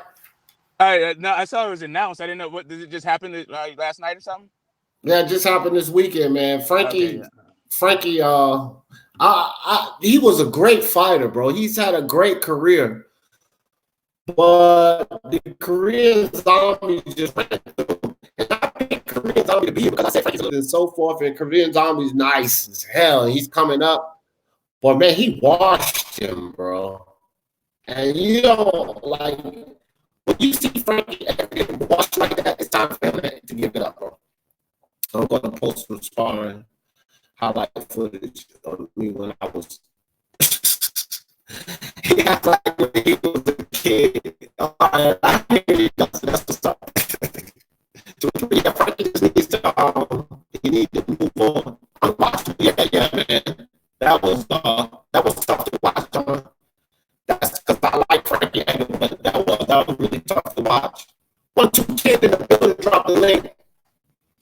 Man, I want to drop the link, but this thing keeps freaking up, messing up when I drop the link. I open up the computer, this sound go down. I'm gonna have to figure something out, bro. I was going on the computer, we just that's when it sounds bad. Every time I crank that up and put a link in there, it's choppy sound. Now it says choppy sound again.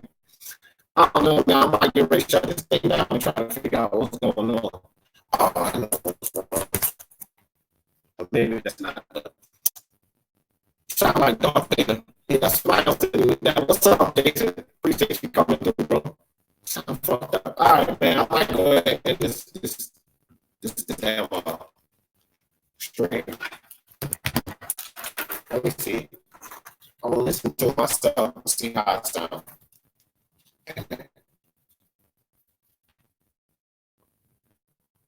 Yeah. Oh yeah, it is messed up. It's real messed up. All right, guys, I got it.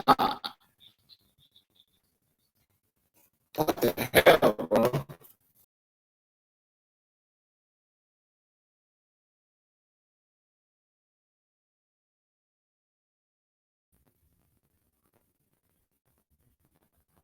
All right.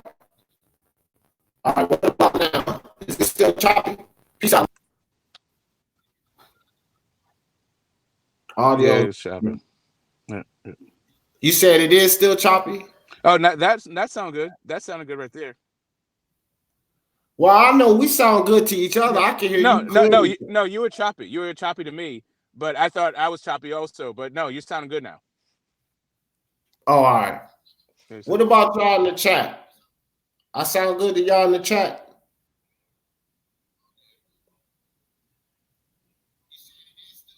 Oh, okay. Let me see.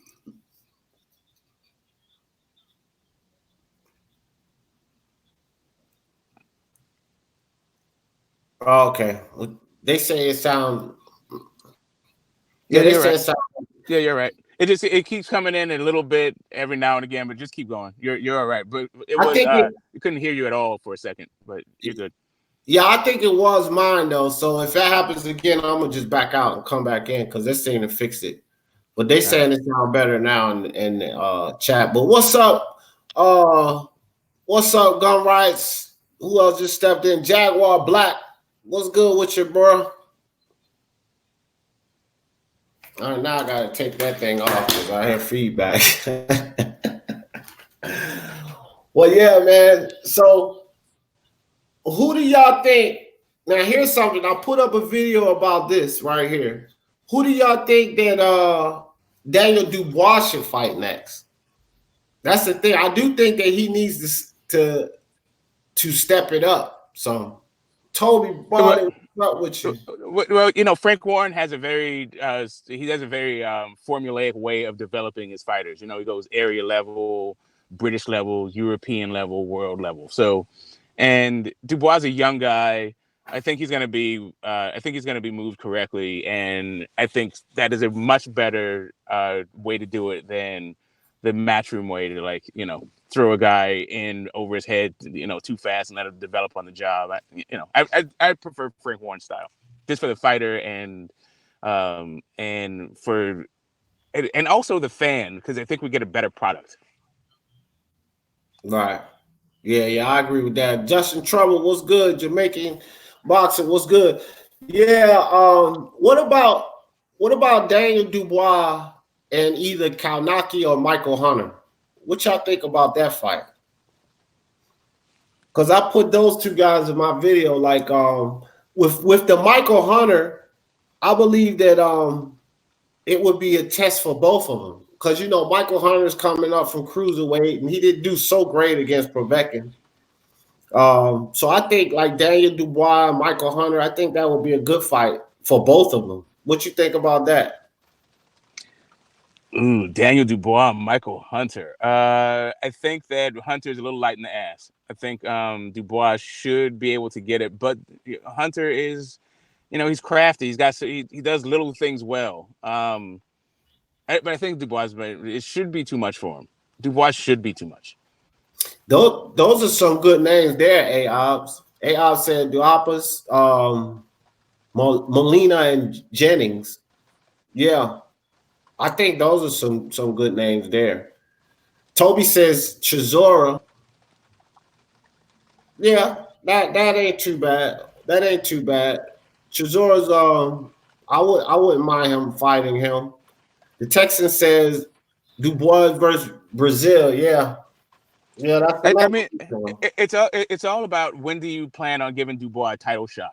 If you plan on him having a title shot in 2020, then those names make sense. But if you don't plan on having a title shot until like 2022 or 2023, then why fight those guys now? Yeah. Which you said no. Too early for world level. Oh yeah. He definitely too early for world level. He definitely too early for that. Let's see. Justin said Kalnaki may be too early for Daniel. I think he beats him, but I don't know, man. I'm not too sold on Adam Kalnaki. I'm not too sold on Adam Kalnaki. And Adam Kalnaki is defensively irresponsible. Didn't he fight Molina? Wasn't that Molina he fought? In, Arreola. Arreola. There you go. Chris Arreola was working him, bro. You know what I mean? So I don't know. Kalnaki, I like him, but I also like Daniel Dubois. We got a couple of people saying Dominic Brazil. Gun Rights Mafia said Dominic Brazil. E-Punch said Takum. Yeah, that would be a pretty good fight. I got him stopping Takum, though. I ain't really too impressed by Takum. Whatever materialized with the Usyk and Takum fight? What happened with that?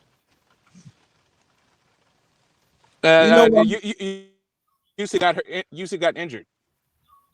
Oh, okay. Yeah. You're right.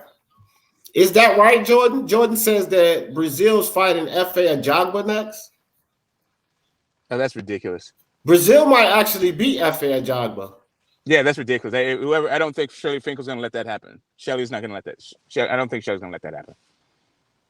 Yeah, that's crazy because I think that Brazil, he got slapped by Wilder and beat up by AJ, but that's AJ and Wilder. I think he could actually beat F.A. Ajagba. Yeah, you don't get up off the canvas, your first knockdown, and then go into a step-up fight. That doesn't make any type of sense, Yeah, I think that'd be just a little bit because Brazil lost to Wilder and AJ, but come on, these are two top 5 guys, and so you got to assume that most of the boxers in boxing is going to lose to Wilder or AJ. I think he needs a little more time before. If they put FA in there with him, I think that's a good chance he gets beat in that fight, and Brazil might actually stop him because he's got a lot of deficiencies, man. He's got to clean a lot of things up. He reaches and keeps his head too high. It's a few things he never gets off of center line, never ever. So I don't know. If he beat Hunter or Kalnaki, who's next? The elites. No, not really, A-Obs. If he beats Hunter or Kalnaki, then if say he beat Hunter, then he fight Kalnaki next. And if he beat Kalnaki, then he fights somebody else on a B-level fighter. Take 3 or 4 of those. You know what I'm saying? A-Obs. That don't mean just go straight to the elite level after that. That'd still be kind of a mistake, fam. You know what I mean? Gotta crawl before you walk, as they say. Yeah, I don't get British fighter development. I really don't. Like they push their guys to do too much too fast, and then they're just gone. I don't get it. Like if Dubois beat somebody with a name, then they would be pushing for him to fight for a title, like his next fight. And he's just not ready for this stuff. Right. I agree, Chisora too risky, but it proves, that's what I was saying. I don't know. It's just so, I mean, he could probably beat him, but that's really dangerous right there. Yeah, I'm with that, John. Jordan said that's real. Takam retired. Toby says Takam retired. Yeah, well, I could see that. Like Jabba, they better take it slow with him. Yep. After that, y'all go Kalate fight last night. That should show him to like slow it down. Let this dude get better because he should never get dropped by a guy like that, man. Kalaze's sloppy, and you know what I mean. He's not like he's B-level fighter at best. At best. You know, for us old school boxing fans, it would be a nice little throwback if Dubois could clean out all the prospects first. Like fight the Joe Joyces of the world, the Herbics of the world, right. the Kirk the Franklins, like whatever, all those dudes. Like, yeah, for sure, bro. Like, you know, I would love to see these guys, Joyce and Dubois and Philippe Hergovich and Ajagba, and I would love to see all of these guys get in there and mix it up. But they just, in this age of boxing, they're always trying to save the fighters, man. You know what I mean? Like save their undefeated record. I guess that's equated to this stock and their value and how much money they can make off of their fights. So they're always trying to keep that O intact, you know. Still like Usyk versus Spong. Yeah, that's another guy. Maybe he could fight Spong. What you think about that fight? What y'all think about that fight? Dubois could fight Spong. Yeah. I was going to say Kirk Johnson. I got it mixed up. I got my eras mixed up. What's that new American heavyweight? Looks terrible. His last name is Franklin. It's not Kirk. Yeah, I got you. I don't know, bro. I haven't even. We don't have any. Listen, man. I hear you, champ. I just put a video up about this, right? So y'all check this out. When Deontay Wilder is gone, what do we have? As far as the heavyweight division is concerned, David Price would be a good fight, Justin. As far as the heavyweight division is concerned, when Wilder goes, the UK straight takes over the heavyweight division. Because we have absolutely nobody to stop. Now the thing is, they have a bunch of names, but the guys can't fight. Like they haven't proved that they deserve the spot that they have, except for Tyson Fury, is probably the most proven guy. Like I think AJ has not proved his status, like where he is status wise. I don't think he's proven that in the ring. He didn't get that from the ring. He got that from his rabbit family. Say again? What American boxer beats him, Smoke, besides right now? Ruiz just beat him. He's an American fighter. There's Big Baby Miller. I don't think Big Baby Miller could beat it. I don't know. I'd like to see the fight, I guess. We've never seen Miller like not on drugs. I think AJ beats Kovnacki, but Kovnacki, sorry. But we got to see it. But that's it. But that's, you know. That's what I'm saying. Like, we don't have anyone. And then you look at our prospects. Our prospects, they all fucking suck, bro. That's why I stopped watching them. I looked at a couple of American prospects, and they look no good. But UK has good prospects coming up. Well, the thing is, you got to. This is the pro ranks, right? So it's not really so much about nationality. It's about because Tony Yoka is a French guy, but he fights out of Oakland, right? He fights out of the Virgil Hunter gym. So it doesn't really matter that he's French, right? And Kovnacki is a Polish guy that fights out of New York. It's a little bit. Devonchenko is another one. Like Loma is another guy. Like where their country of origin is a little bit different than the country that they fight out of. Well, I get that, but even in that case, like we still don't have. I haven't seen now. What is his name? Jason Meza says Tommy Morrison's son.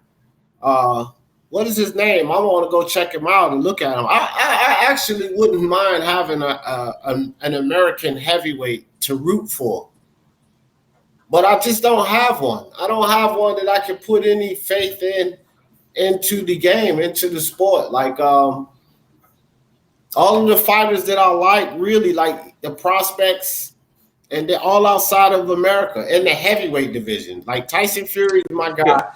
As far as the prospects are concerned, I like Philippe Hergovich and Daniel Dubois the best. I don't have anybody to root for in the heavyweight division in America. We don't have any prospective heavyweights that look any good to me. Well, I mean, even if you take Wilder, like Wilder and Washington, when they were both coming up, they came from other sports, football and basketball.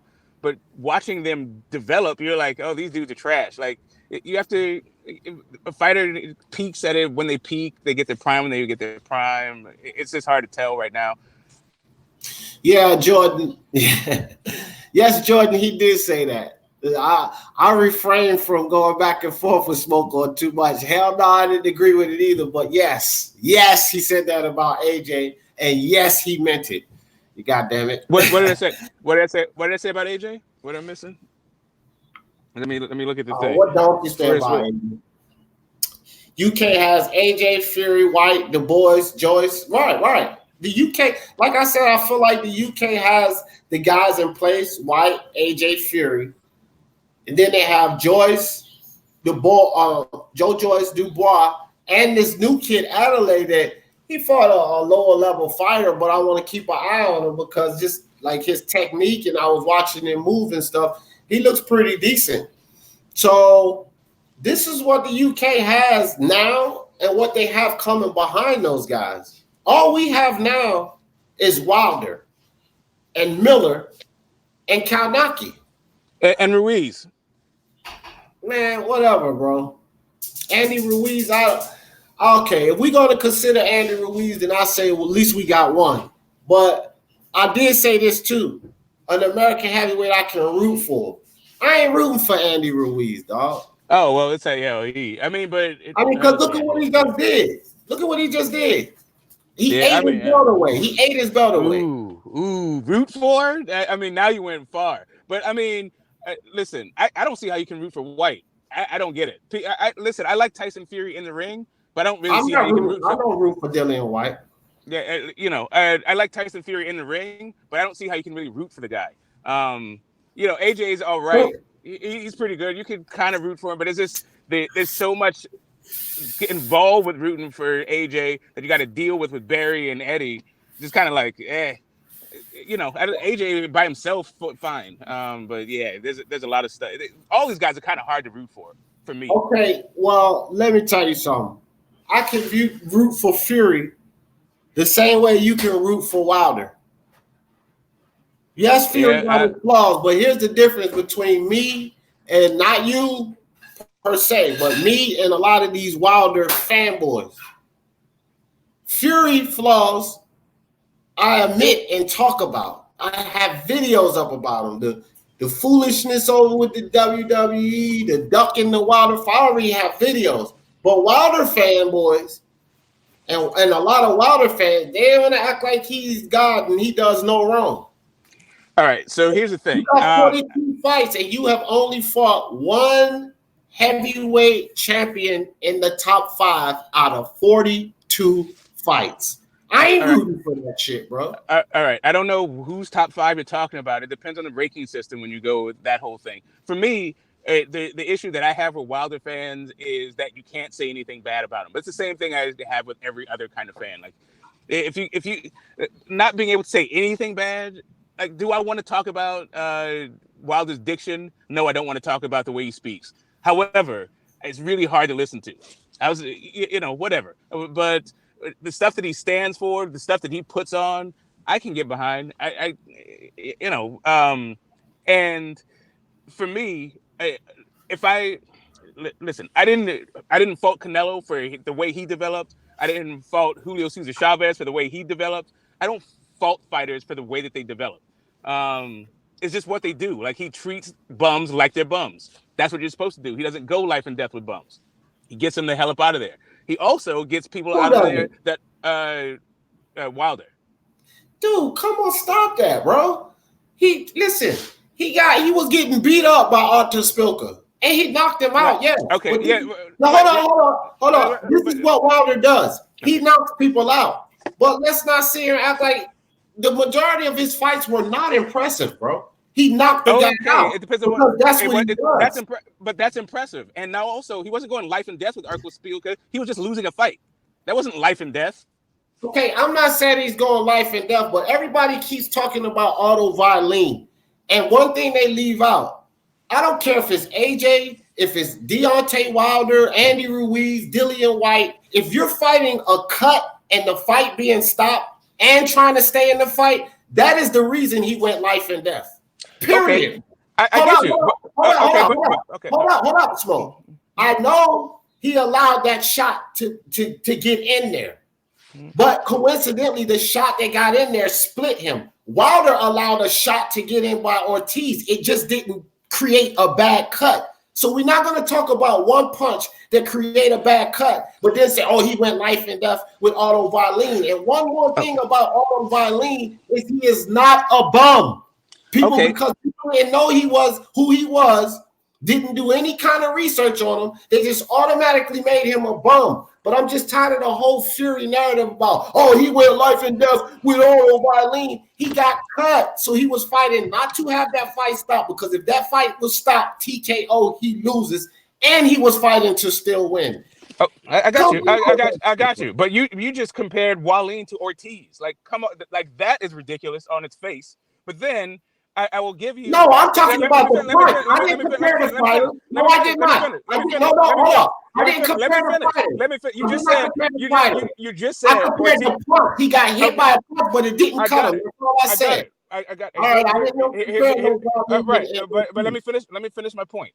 Because the two fights that you compared was Wilder versus Ortiz versus Fury and Otto Wallin. And while I'll give you the life and death was on a technicality because it would have stopped on a cut, it's not like Wallin was actually beating the guy. He just got cut. Like, I got it. I got all that. I'm just saying there's a difference in caliber in fighter. But beyond all of that, if you look at what Tyson Fury has done since he's been a champ, he's fought the likes of Sefer Safari, Pianetta, Otto Wallin, and Tom Schwartz. And you can make all the excuses for why that's the reality. But the reason that's the reality is why I can't really root for Tyson Fury. That he pulls out of rematches. He talks a gang of shit. He's not really active in the ring. Like, whatever. If that's your guy, that's your guy. Because I actually really like what he does in the ring. I just think he should throw a few more punches. That's it. First and foremost, people can take those charges at Fury. And the difference between me and Wilder fans is I accept those things. But when you talk to people about Wilder and how he ain't really fighting no fucking body, then they go apeshit. Again, you can go through my videos and see me giving Fury flame. All of these Wilder fanboys, you don't see nothing negative on none of their videos because they're not being honest about the lack of what he's doing. Hold up, Smoke. Let me finish. That is the difference between me and why I can take charges at Wilder fans, but they can't take charges at me because I have receipts, my very own videos giving Fury heat for the lack of what he's done. As soon as any of us mention the lack of what Wilder has done, they go apeshit and they cover it up, and then they just point to what Fury hasn't done or what AJ hasn't done or what Ruiz hasn't done. We're talking about Wilder. Okay, that's fine. But if you make the charge about Wilder, it makes sense. Then fine, it makes sense. But when you say he hasn't fought another top five, what does that mean? Top five where? To who? Like, what are you talking about? If you say you don't like Artur Spilka, then you don't like Artur. I get it. Artur Spilka is not the best guy. Duhaupas is not the best guy. I got all of that. If you said that, then we wouldn't have an argument. But let me finish. But instead of saying that, it becomes this ridiculous argument about what ranking system you're using. Because in the WBC, the belt that he actually has and is defending, the ranking of his opponents is fine. Okay. Like, let's not talk about the ranking. Like, if you want to actually come at Wilder, come at it with something that makes sense. Okay, fuck the WBC, WBA, and all of that. Your personal rankings, and be honest about it. God. Okay. Yeah. No. Listen. No, Okay, hold but on, listen, hold on, let me think. You got all the picks in the world, so you can come up with top 5 fighters. So don't even play that game. I can. Here's the thing. Here's the thing. I'm asking Here's you. the thing. This is the Okay, difference no, between I'm me okay. and All you right, guys. listen. That's the Listen, difference between all right, me and you. listen. Let me answer this, and I'm gonna get to your question. I'm gonna get to what it is you're actually asking me. But before that, I got to give your question some context. The WBC, the belt that he holds, you must fight without getting any sort of permission. You must fight a guy who's ranked 1 through 10 in the WBC. If you're gonna fight somebody ranked 11 through 15 or somebody ranked in another sanctioning body, then you must get permission from the WBC. That is what the WBC champ's obligations are. He cannot just go around picking and choosing my top 5 to fight from. That's not even the way it works. But fine. But let's throw that out of the. But let's throw that out there and let's do my own personal top 5. Out of my own personal top 5, Wilder's fought 2 of them. That is Ortiz and Tyson Fury. That's my own personal top 5. And the only one that I agree with is Tyson Fury, because I agree that the WBC made Ortiz. They ranked him in the top 5. But Ortiz, man, that dude is no elite heavyweight. He's not a top 5 heavyweight. He's not. But even if I give you Ortiz, then this is what you're telling me from your own personal, that out of 42 fights, 10 title defenses, this dude only fought 2 guys in the top 5, even out of your own assessment. I get it, but you know what? That's more than everybody else. If you put him in, like AJ hasn't fought 2, well, Fury hasn't fought 2, White hasn't fought 2, Ortiz hasn't fought 2. Throw somebody else who could be in there in your top 5. None of those guys have fought 2. Right. And so I don't understand why all of a sudden it's only Wilder that ain't fighting nobody. None of these dudes are fighting each other. Right. And if you were to take a look at my own personal top 5, Wilder's fought more guys in that top 5 than everybody else. Right. And what you just saying that, you just prove exactly what I said about these Wilder fans. I just charged you with something about why, and you went to all of these other heavyweights. Well, they ain't did this. It's the lack of what your guy does. Because I already told you. It's not about lack. Y'all can't accept it, bro. Y'all can't accept it. Your heavyweight champion is because it doesn't make sense what you're saying. It doesn't make sense what you're saying. I just said Wilder fought more guys, and you're saying it's lacking. Anybody else? If you want to more guys, why other heavyweights are slacking? Okay, you can point that out. You still got to accept the fact that your heavyweight is slacking, bro. He's slacking. But that's not slacking. He fought more guys. How's that slacking? True. They all slacking. You're going to say that. It's still but slacking. He fought more. But Wilder fought more. That is why. Okay. Listen, Ortiz, like I said, I don't agree with Ortiz. That old man ain't no fucking top 5, bro. But you asked me for my own. Yeah, I know, bro. When I say that, I don't agree with it. Right. Okay. So if you take the one that all of them have fought, right? The one, and from my point of view, if you take the one, since you're saying the one that all of them has fought, and then you look at the other guys, say like AJ, because I don't give Fury this automatic pass like you guys give Wilder. But if you take Anthony Joshua and his resume, bro, it kills Deontay Wilder's. No, it doesn't. Listen, kills it. Here's 2 things. Absolutely kills it. Here's 2 things. Resumes don't win fights. It's just a stupid argument. Listen, but they build legacy. Let me finish. Povetkin has the best resume. Povetkin has the best resume of any active heavyweight. He is not in my top 5. He's barely even in my top 10. Maybe he's in my top 10, and it's because he beat Hasim Rahman, and Chris Bird. Man, this whole thing about resume and legacy, it gets convoluted in what it means to be an elite fighter today as an active heavyweight. And the guys that, just because you had a good resume, because Povetkin and Klitschko had a good resume, they weren't top guys when he fought him. So great, it looks good on your resume because you got a name. But listen, when we're talking about the top guys who are the killers in the division today, active, AJ Ruiz catapulted himself in there because he beat AJ. It wasn't because nobody was thinking that before the fight. Look, I'm gonna do it just this simple because I'm not like Unrivaled. I don't have a photographic memory, but I'm gonna do it just like this. This is what I'm gonna show you, just like this. Catacor, you're trash. What? Now there's guys that like all these guys that can't handle an argument, so they try to make it personal. Like, no, you're trash actually, because you can't actually handle an argument. You can't handle the debate. Oh, so you now it's talking gotta be to about Cat? me. No, man, leave Cat alone. What's up, sis? Yeah, I ain't tell him to leave me giving stuff alone. in the building. All right, listen. Just listen to this. Listen. Ortiz, Dominic Brazil, Tyson Fury, Ortiz again, Bermane Stavern, Gerald Washington, Chris Arreola, Arthur Spilka, Duhaupas, and Eric Molina. Okay? Yep. 10 fights. Yep. Okay, that's Deontay Wilder. Yep. Okay. Yep. So now let's go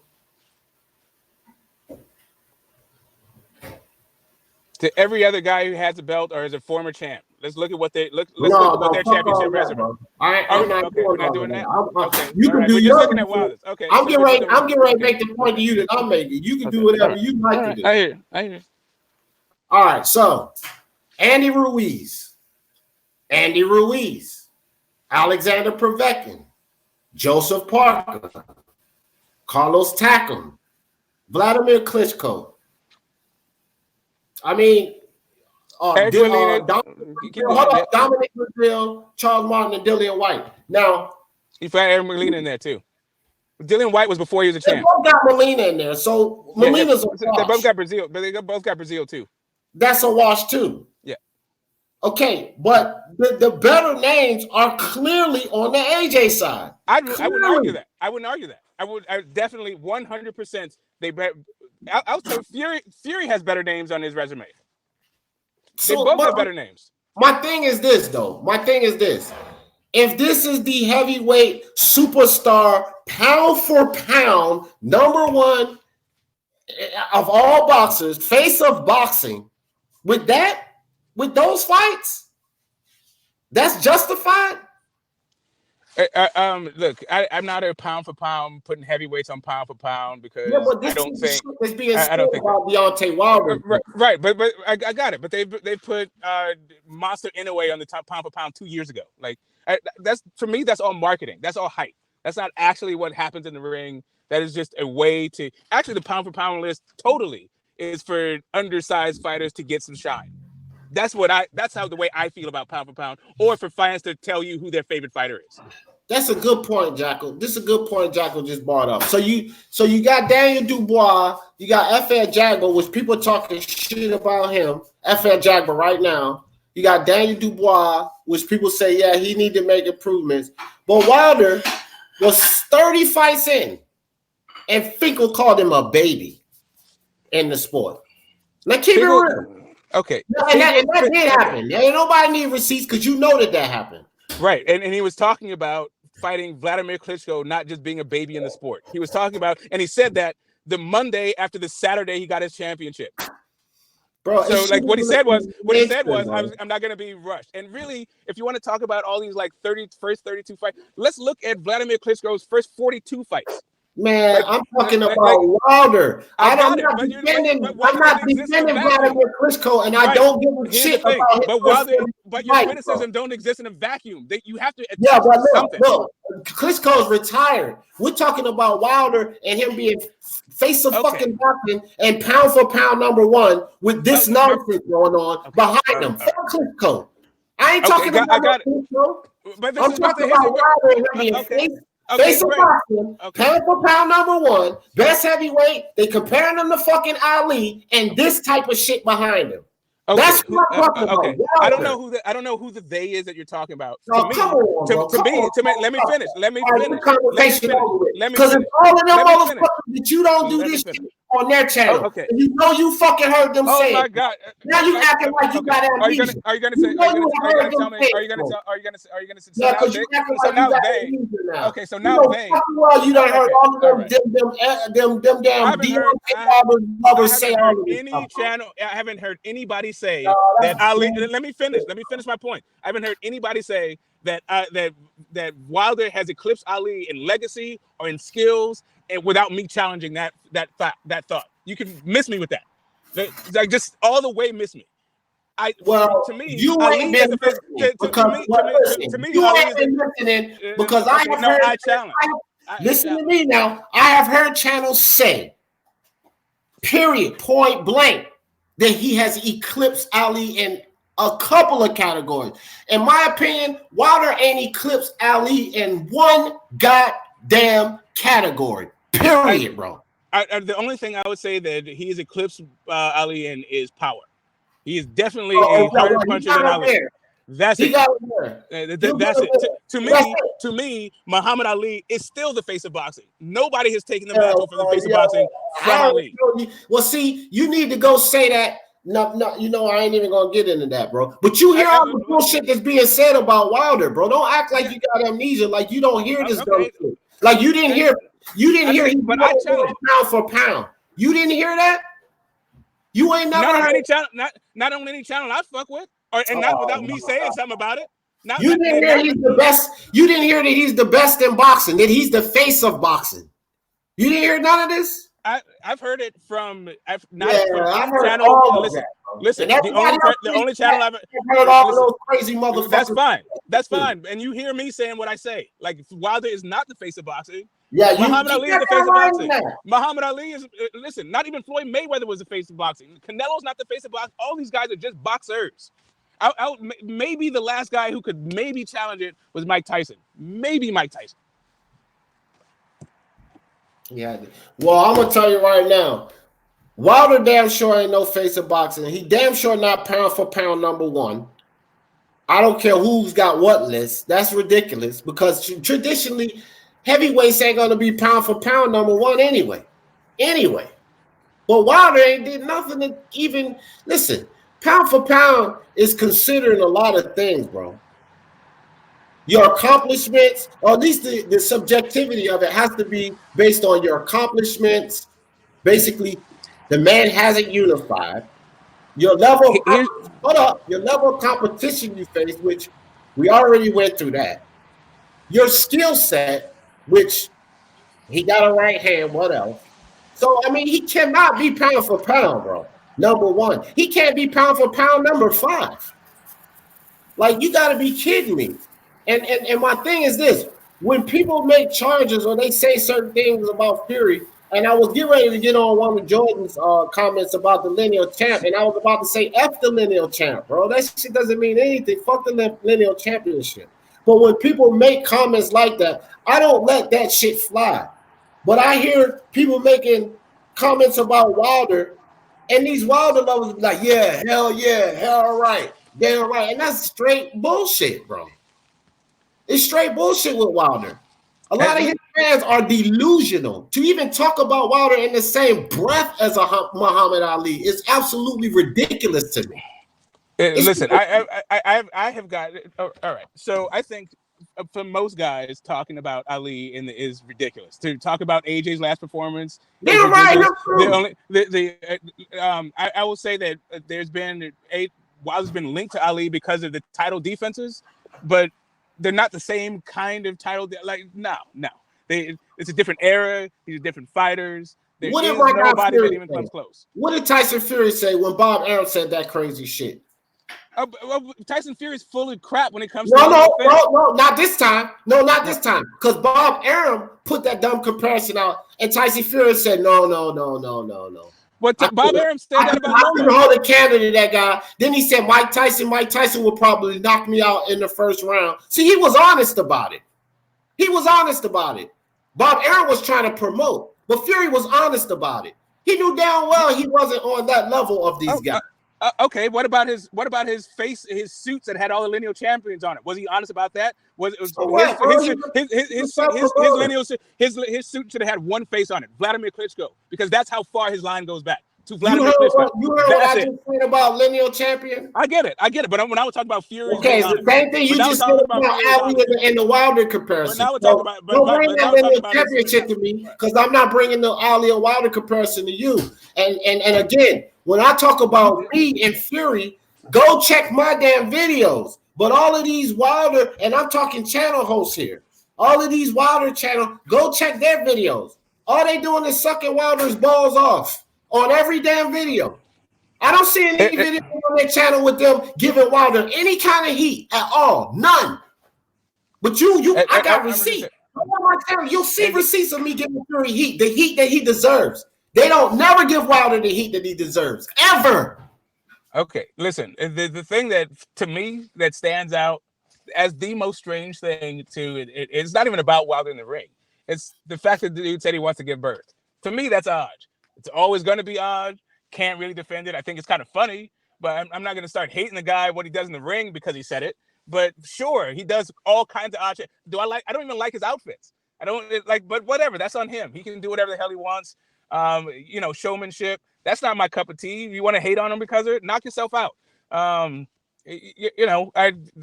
Do I think he has whatever? He does what he does. He is what he is. And I appreciate the guy for what he does and what he is. I'm trying to throw dirt on him because he's not my perfect or my ideal fighter. I'm just not into it. Yeah, well, I'm also not into the.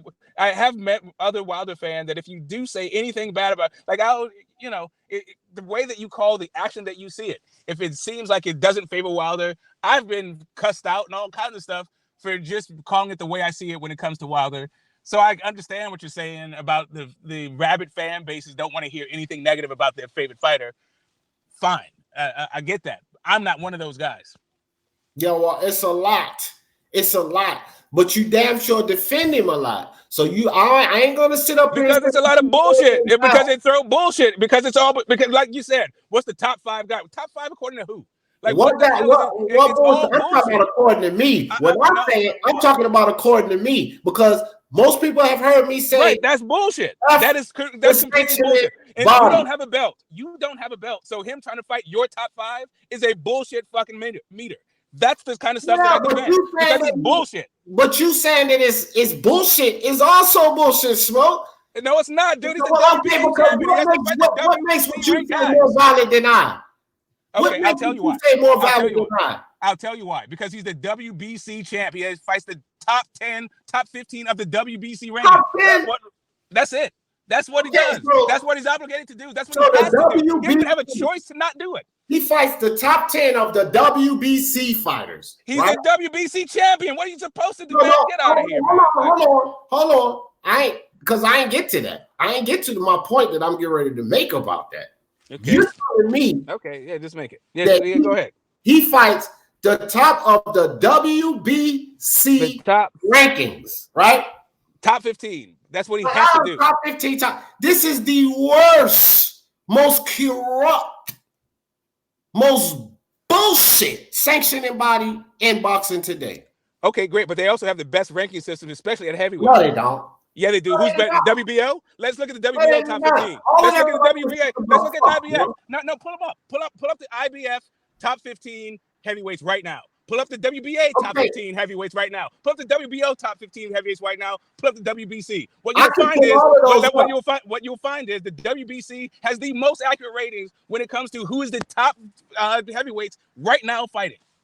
Right. By whose assessment? By yours. I'll tell you by yours. I'll give you your own. By mine. I'm telling you about yours. Exactly. How can you do that? Because it's obvious to everybody, and you're a boxing fan. You're not gonna put Zilly Zhang over Adam Kopnowski. You're not gonna do it. Okay. You're not gonna put Tom Schwartz over Dillian White. You're not gonna do it. Has he fought there? No, he was ranked number 2 when he was ranked number 2 in the WBO when Fury fought him. When Fury fought him, he was ranked number 2 in the WBO. That's what I'm trying to tell you, man. This is why I don't agree with that, and I won't agree with the WBCs, and I'm gonna tell you why, bro. I'm gonna tell you why. Because of the corruption in boxing.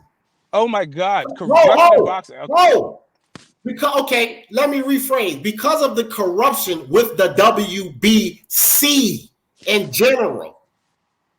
Fuck the boxing. So now the ranking systems are bad because you don't like their corruption. You if you listen, I'm here. I heard what you said, but I just no, you didn't. Because I ain't saying. How the fuck you heard what I'm saying and I ain't saying? You said you don't care about the rankings because they're so corrupt.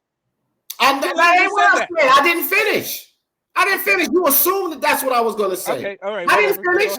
All How right, you go know ahead. what I'm Finish. gonna say? Please finish. You Please might let finish. me finish. Please finish. Okay, now the way the WBC operates, bro, the way they operate, you mean to tell me in other sanctioning bodies there are not valid fighters that should be ranked higher in their system, but because they have not fought within the WBC, they have no ranking?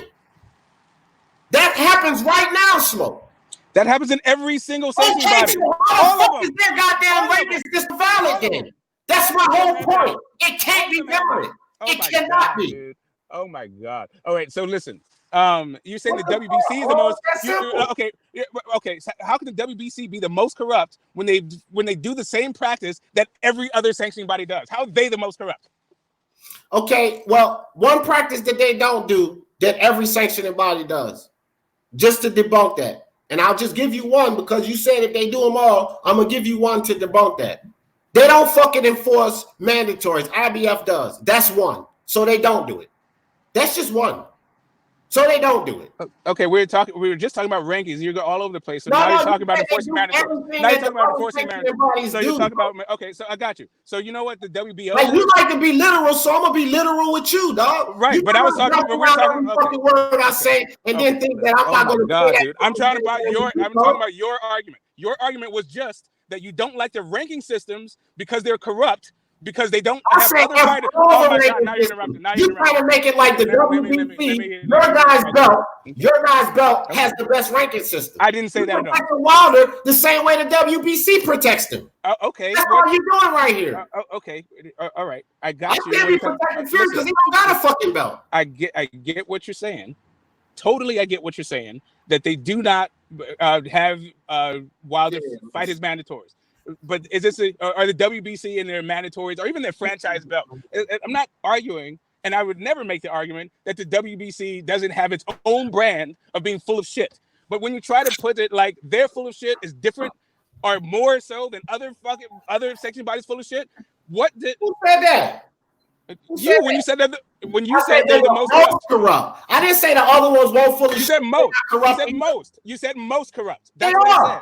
Most. By far. Since you put right, so since it's by far, y'all don't even agree with the franchise belt yourself. Y'all don't even agree with that shit yourself, bro. I don't, but I don't agree with the know WBA that Super. shit. I don't even agree with the shit they do in your own self. But I don't agree with the WBO or the WBA Super. I think that's corrupt also. But you're not talking about that. They started all of that shit is all of it is dumb to me. But if you want to, I don't understand why all of the heat is for the WBC, but none of it is like, oh, you know what? The WBO guy can just challenge. He don't even have to fight in the other division. He can just jump the line and challenge for the title. Can Usyk even beat Tom Schwartz?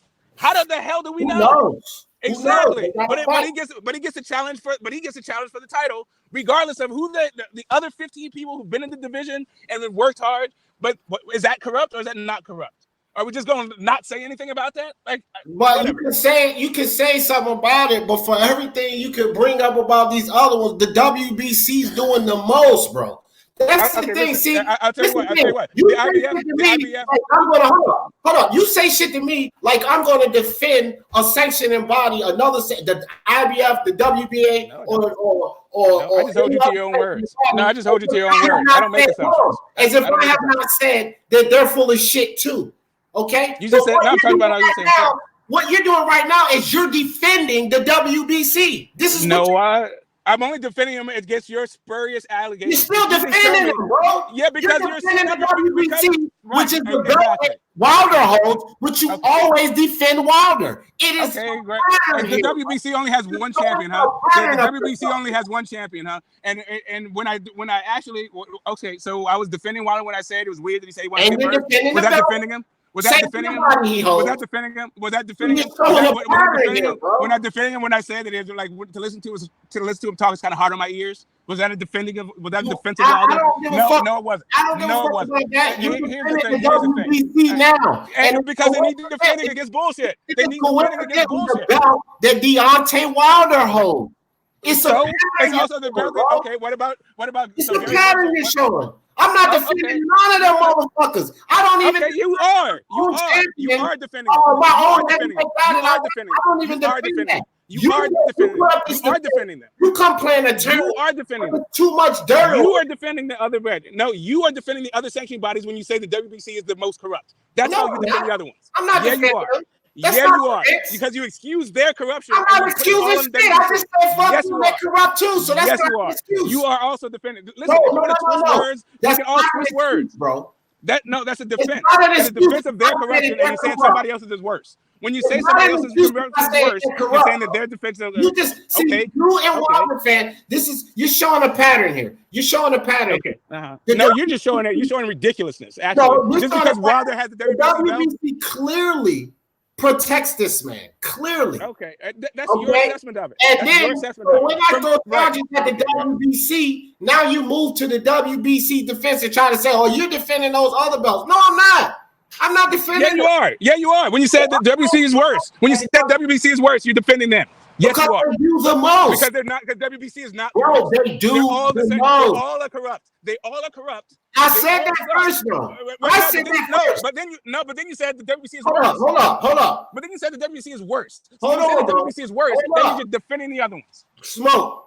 I said that statement first that they're all corrupt. Yeah, and then you contradicted yourself and said That's not here's a the thing. contradiction, bro. If they all are corrupt, not. then just let them all be corrupt. Stop trying to put the degrees of corruption on them. Just No. say they're all corrupt. No. Here's That's the not other part. shit, Here's the bro. other part. Here's the other part. That's Here's not the other part. shit. Here's the other part. Dylan I White's got 4 pieces of paper here. Here's the other. It's all paper. Here's This the is other part. the Here's the other That part. ain't the finished script, motherfucker. Here's the other part. What Here's you the other part. talking about? Here's the other part. Here's the other part.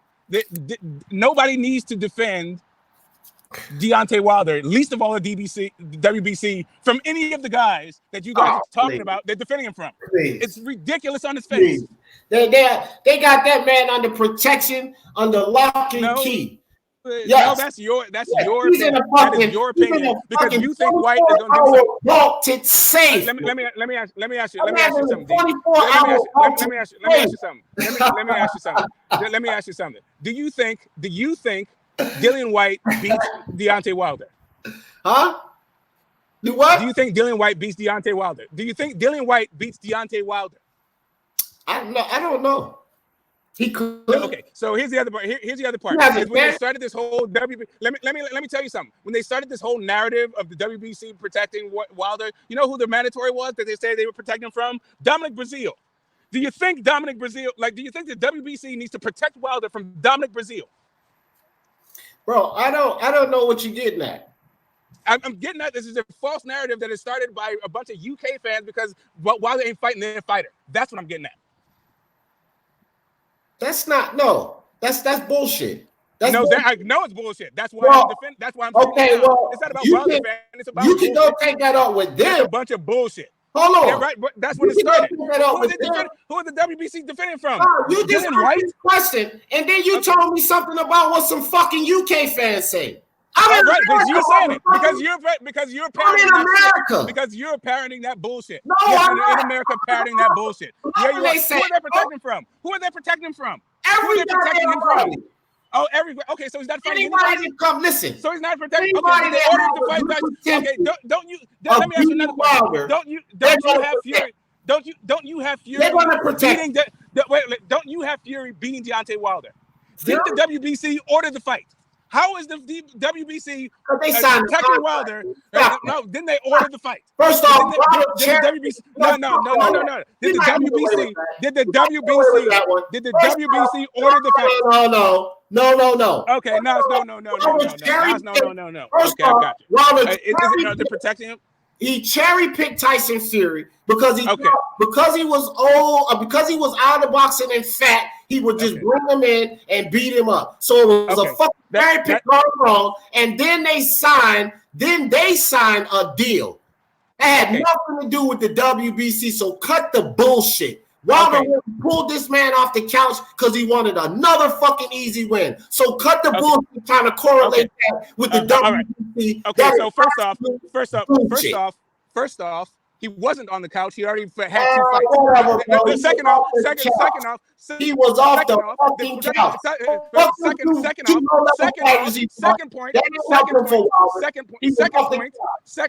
Second point is the WBC ordered the rematch, not the first fight. the WB after you said Tyson Fury beat him. Man, The WBC ordered the orders rematch. off. So Oh, if the WBC WBC is protecting him, so if the WBC is protecting him, why did they order a fight that you said he just lost? Okay, so the WBC pulls out orders. What do they enforce, Smoke? When or ever do they enforce any fucking thing? They don't enforce shit. And that's a known fact. They don't enforce a goddamn thing. Now they don't enforce fights. Now we're talking about something else. Now we're talking about enforcement. Okay, good. I got it. So whatever they order, fugazi. It's fugazi. Okay, I they hear don't you. enforce a goddamn thing. And you know this. Talk about, the WBC ordered this. The WBC ordered that. So if you say fuck because you said they're protecting you. Are they going to strip you? Are they going to strip you? Do they have a history of stripping you? Do they? And who? And do they have a history of stripping you? No. Thank you. So fuck what they order. Just did the WBA have a? Did the Did the WBA have a history of stripping you? I'm talking about the WBO have a history of stripping. There's one sanctioning body that has a history of stripping. That's what we're not going to do. There's one sanctioning body that has a history of stripping people. I'm talking about you're not fighting a mandatory. And that belt is one sanctioning body. There's one sanctioning exactly because you want guys to exist in vacuum. Protecting Wilder. Listen, guys don't exist in vacuum. To do with Man, get out of here. Sanctioning bodies don't exist in vacuums. Fighters don't exist in vacuums. You just want to single out one guy and not ignore what the hell is going on in boxing. Okay, everybody in the chat. Does the WBA have anything to do with Wilder? That's a simple question. And the answer is no. Oh, okay. If they don't have anything to do with Wilder, okay, then why if the WBA have nothing to do with if they don't have nothing to do with Wilder? Does have something to do with Wilder? Okay, so I got you. I got you. I can't even finish. I can't even make a point. Every time I make a point, you jump in, you argue some other ridiculousness. Look, Wilder doesn't exist in a vacuum. There's other fighters. There's a history and a tradition to the heavyweight division. There's other active fighters. There's other active fighters that aren't Wilder. If you look at all of them. I'll give them that heat too. If you want to look at section, but you don't. You're like, look at Wilder's fucking. Okay, well, I got you. But y'all don't want to give Wilder. You can ready to go to work. Oh yeah, I got it. We're disturbing the peace at the home spot, at the homestead. Yeah, see, I got to go outside. My wife don't let me have these conversations indoors anymore. Yo, Wilder, bro. Oh, I got to get out of the room. You should have known better than that. I got to go to the basement downstairs. I can't be yelling at my room. Yeah, you know it, baby. You should have known better than that one, dog. My wife would kick me out the room quick. You ain't gonna get over here with all that shit. Mm-hmm. Hold on, let me grab my wallet right quick. Well, boy, you a trip, man. You the whole journey. Shit, what the hell? No way. Nah, man. Nah. Yeah, you know what? Wilder is, listen, man. It's just this simple. Your dude is under full protection, bro. He got security. From who? From security. From who? The WBC. From who? Yeah, from who? WBC got from Dylan White.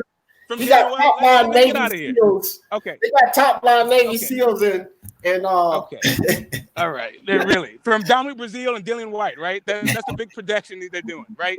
They got. Listen, if you'd have said Keith Thurman, if you said something like they never stripped Keith Thurman and stuff like that, fine, I got you. But you're talking about he didn't fight Dominic Brazil and Dillian White like they are threats, man. Get the hell out of here with this. No, you said you brought up all that Dillian White. No, you said they're protecting him. Protecting him from who? No, protecting him from who? You're not taking that. Put that in the trash. That's about booster shots and stuff. You know, I don't let you take those crazy shots. It's just this simple, man.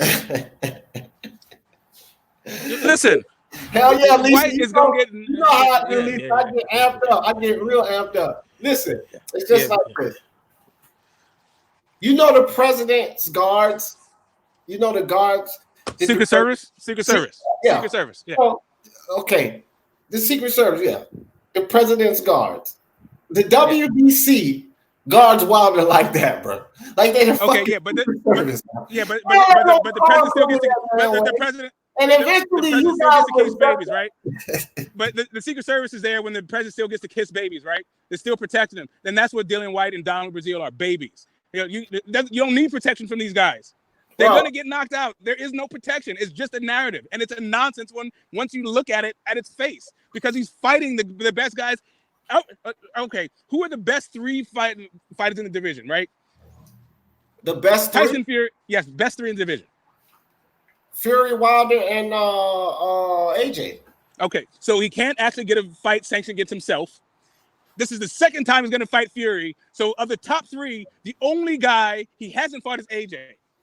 Same thing for Fury. Apparently, the WBC has no problem having him fight the arguably one of the best guys in the whole division twice. As a matter of fact, they ordered the fight. So I'm not quite sure what you mean by their protection. But the WBC had nothing to do with that, bro. Okay, did the WBC order the fight? Man, look. Did they order the fight? Like, we're talking about WBC. Did they order the fight? No, look. The WBC had nothing to do with those fights. So the answer is yes, and you don't want to say so. So the answer is yes, and you don't want to say it. The WBC may have put out a Fugazi order, so I can say yes. Right, the WBC put out a Fugazi fucking order. But the WBC had nothing to do with the Tyson Fury and the Wilder mix-up. Period. They had nothing to do with them signing for a fucking double rematch. Really? Okay, okay. All right. So here, I think you need to go back in time and see what it took for them to get the first fight sanctioned in their first fight sanctioned in the first place, because Dominic Brazile was the actual mandatory, and that's when this whole protection thing started, because he's fighting Tyson Fury instead of Dominic Brazile. Lord High Executioner. I can't really move into that right now. I really want to stay because this right here is just an open yelling contest. We actually have a debate scheduled on this topic. Oh yeah. Legitimate. Now it's on Dylan White. Yes. Yeah. That's what exactly. We can't give up too much. We can't do too much. Legitimate debate schedule. Me and this guy right here. So that's the only reason I didn't go into those points, bro. So just yeah. You know, I'm trying. We're both trying to keep our powder dry for the big dance. As a matter of fact, we have a moderator, so this thing's moving along, right? We're gonna have a date. Yeah. I'm going to call Tommy. Call Tommy. I don't know, bro. I'm probably call Tommy tonight. And so hey, look, what part of the country you in? Here's the problem, bro. JB is in Australia. YC is in England. Tommy's in the UK. Okay. You know what I mean? So the problem is I'm finding with the judging and the moderators, like we all around the fucking world, bro. I mean, I think early afternoon, like between 11 and 2, I think it sounds like it makes sense, between 11 a.m. and 2 p.m. Yeah, probably gonna have to be like somewhere between there, between like 11 a.m. and 2 p.m. That way everybody will be at a decent hour and shit. You know what I'm saying? Because we can't fucking. Wait, Australia's like 13 hours though, right? Ireland, huh? Australia might not work. Australia just might not work altogether. I know that's where JB is, in Australia. They're like, dang shit. That's the only problem we've been having, bro. We had the judges already, and just get another. Can we get another judge? You know what? I'm down for like a list of judges, because Australia, the time zone is that's kind of fucked. That's what's fucked. That's the only thing that's fucked up. Well, we would have had the debate. The time zones is fucking crazy, bro. You got you on the West Coast? Yeah, I'm in Oakland. Right. So you on the West Coast. I'm on the East Coast. JB in fucking Australia. Tommy and Wasi in England. You know me, I'm a 24/7 smoke show though. I'm good. Yeah, you know me too, bro. I'm always on this motherfucker, but I'm just saying, like, I'm trying to accommodate those guys. You know what I mean? As long as I'm not in the house, it's all good. I got to just step outside. We can get it in. We can't do that in the debate cage, bro. Yeah, I can't even get if I get emotional in the debate cage, I lose. Yeah. Well, I mean, yeah, because you're saying that the WBC didn't have anything to do with sanctioning the Fury fight. I think you need to do a little bit of research. Look, man. I think you need to do a little bit of research. The thing with the WBC is like, it's like it's like going to a land or something where you know the police is not going to do anything. Who the fuck cares about a law there then? If you're not going to get convicted. That's why I say with the WBC and their orders, who the fuck cares about what they order? They don't enforce anything. So their orders don't mean anything. They don't enforce a gun. I mean, yeah, but I mean, you see what happens if you don't do what they say do. I mean, it's Dylan White. He's still crying about his shot. Yeah, but when it comes to Wilder, when it comes to Wilder, what are they going to strip Wilder? I mean, if he don't fight his mandatory, let's see him. Let's see Wilder say, "I'm not going to fight my mandatory." That's all they got. That's all they got, bro. They gonna let Wilder do what the fuck you want. You know fucking well they wouldn't strip Wilder. You know this. They have Canelo, they got Loma, they got Spence. The WC, man. Let's stay on point. Heavyweight. Right. They got Wilder. If they strip Wilder, they got Wilder, and let's stop making no secret. Bob Arum top rank. What belt? What belt do he pretty much got autonomy over? You know. What Bob orders. Whatever Bob orders. Thank you. Okay. PBC, WBC. It's that simple. We all know this. So they ain't fucking stripping Wilder for nothing, though. Let's not even play that game.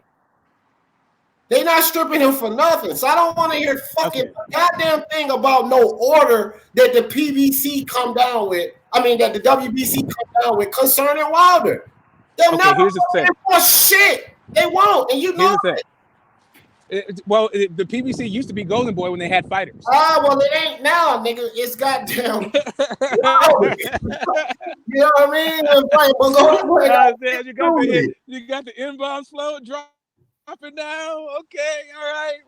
That's just the fact, bro. You know goddamn well, like they won't do shit to Wilder, bro. That's the heavyweight champ. And then it's not like I was just talking about this earlier about American heavyweights right now.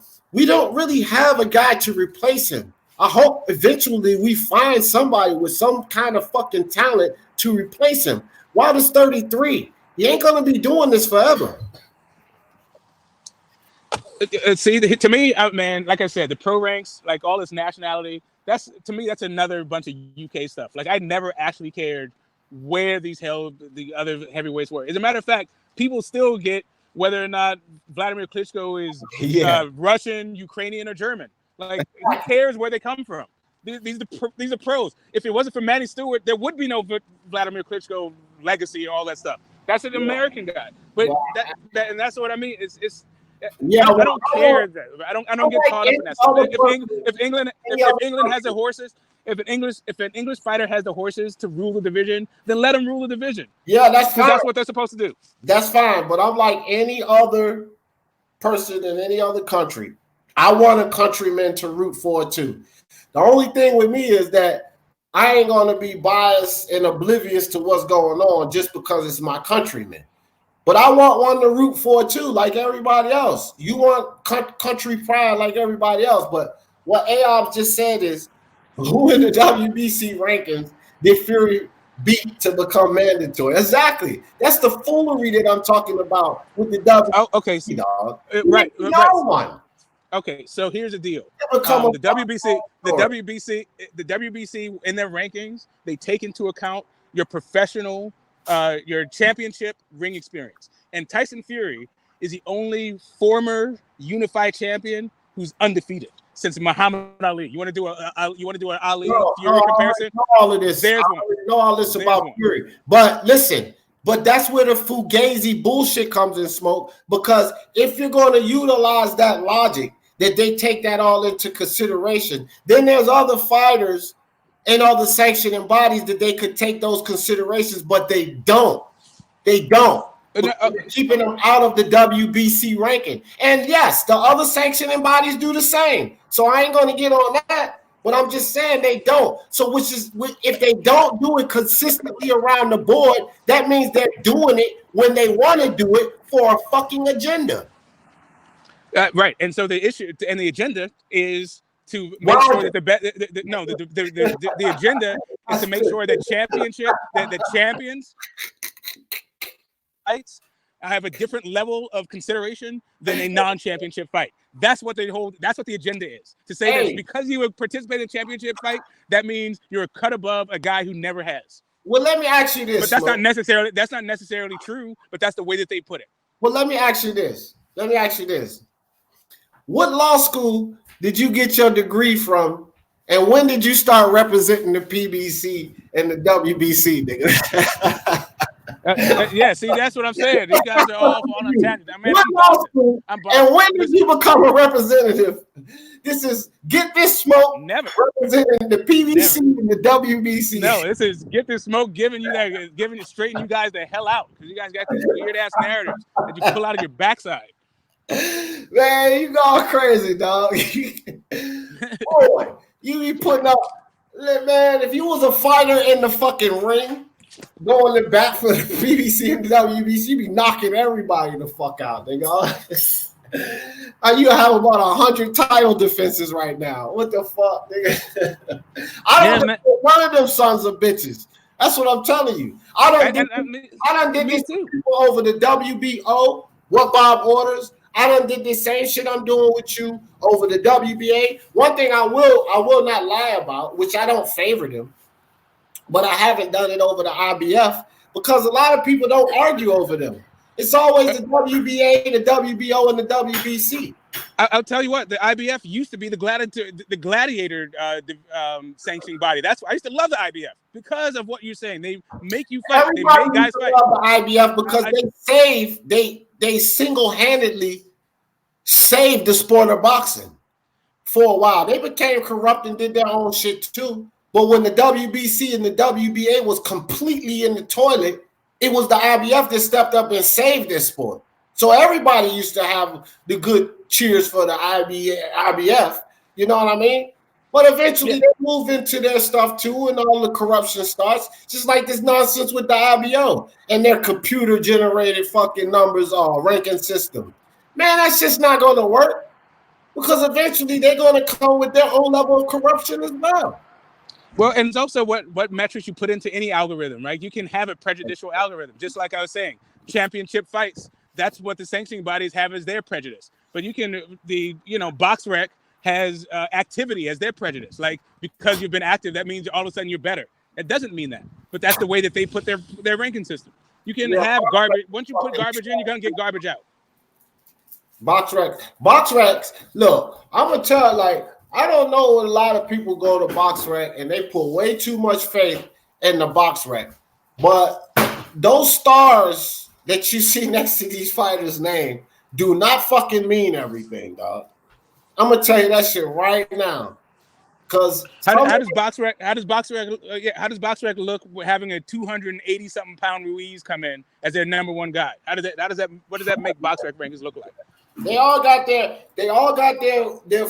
woes. They all got their issues. My opinion, and there's no facts about it, but my opinion, and it's probably shared by a whole lot of people, not just people in this chat. You know, my uncle used to box professionally, and he says the same thing. The WBC is the worst.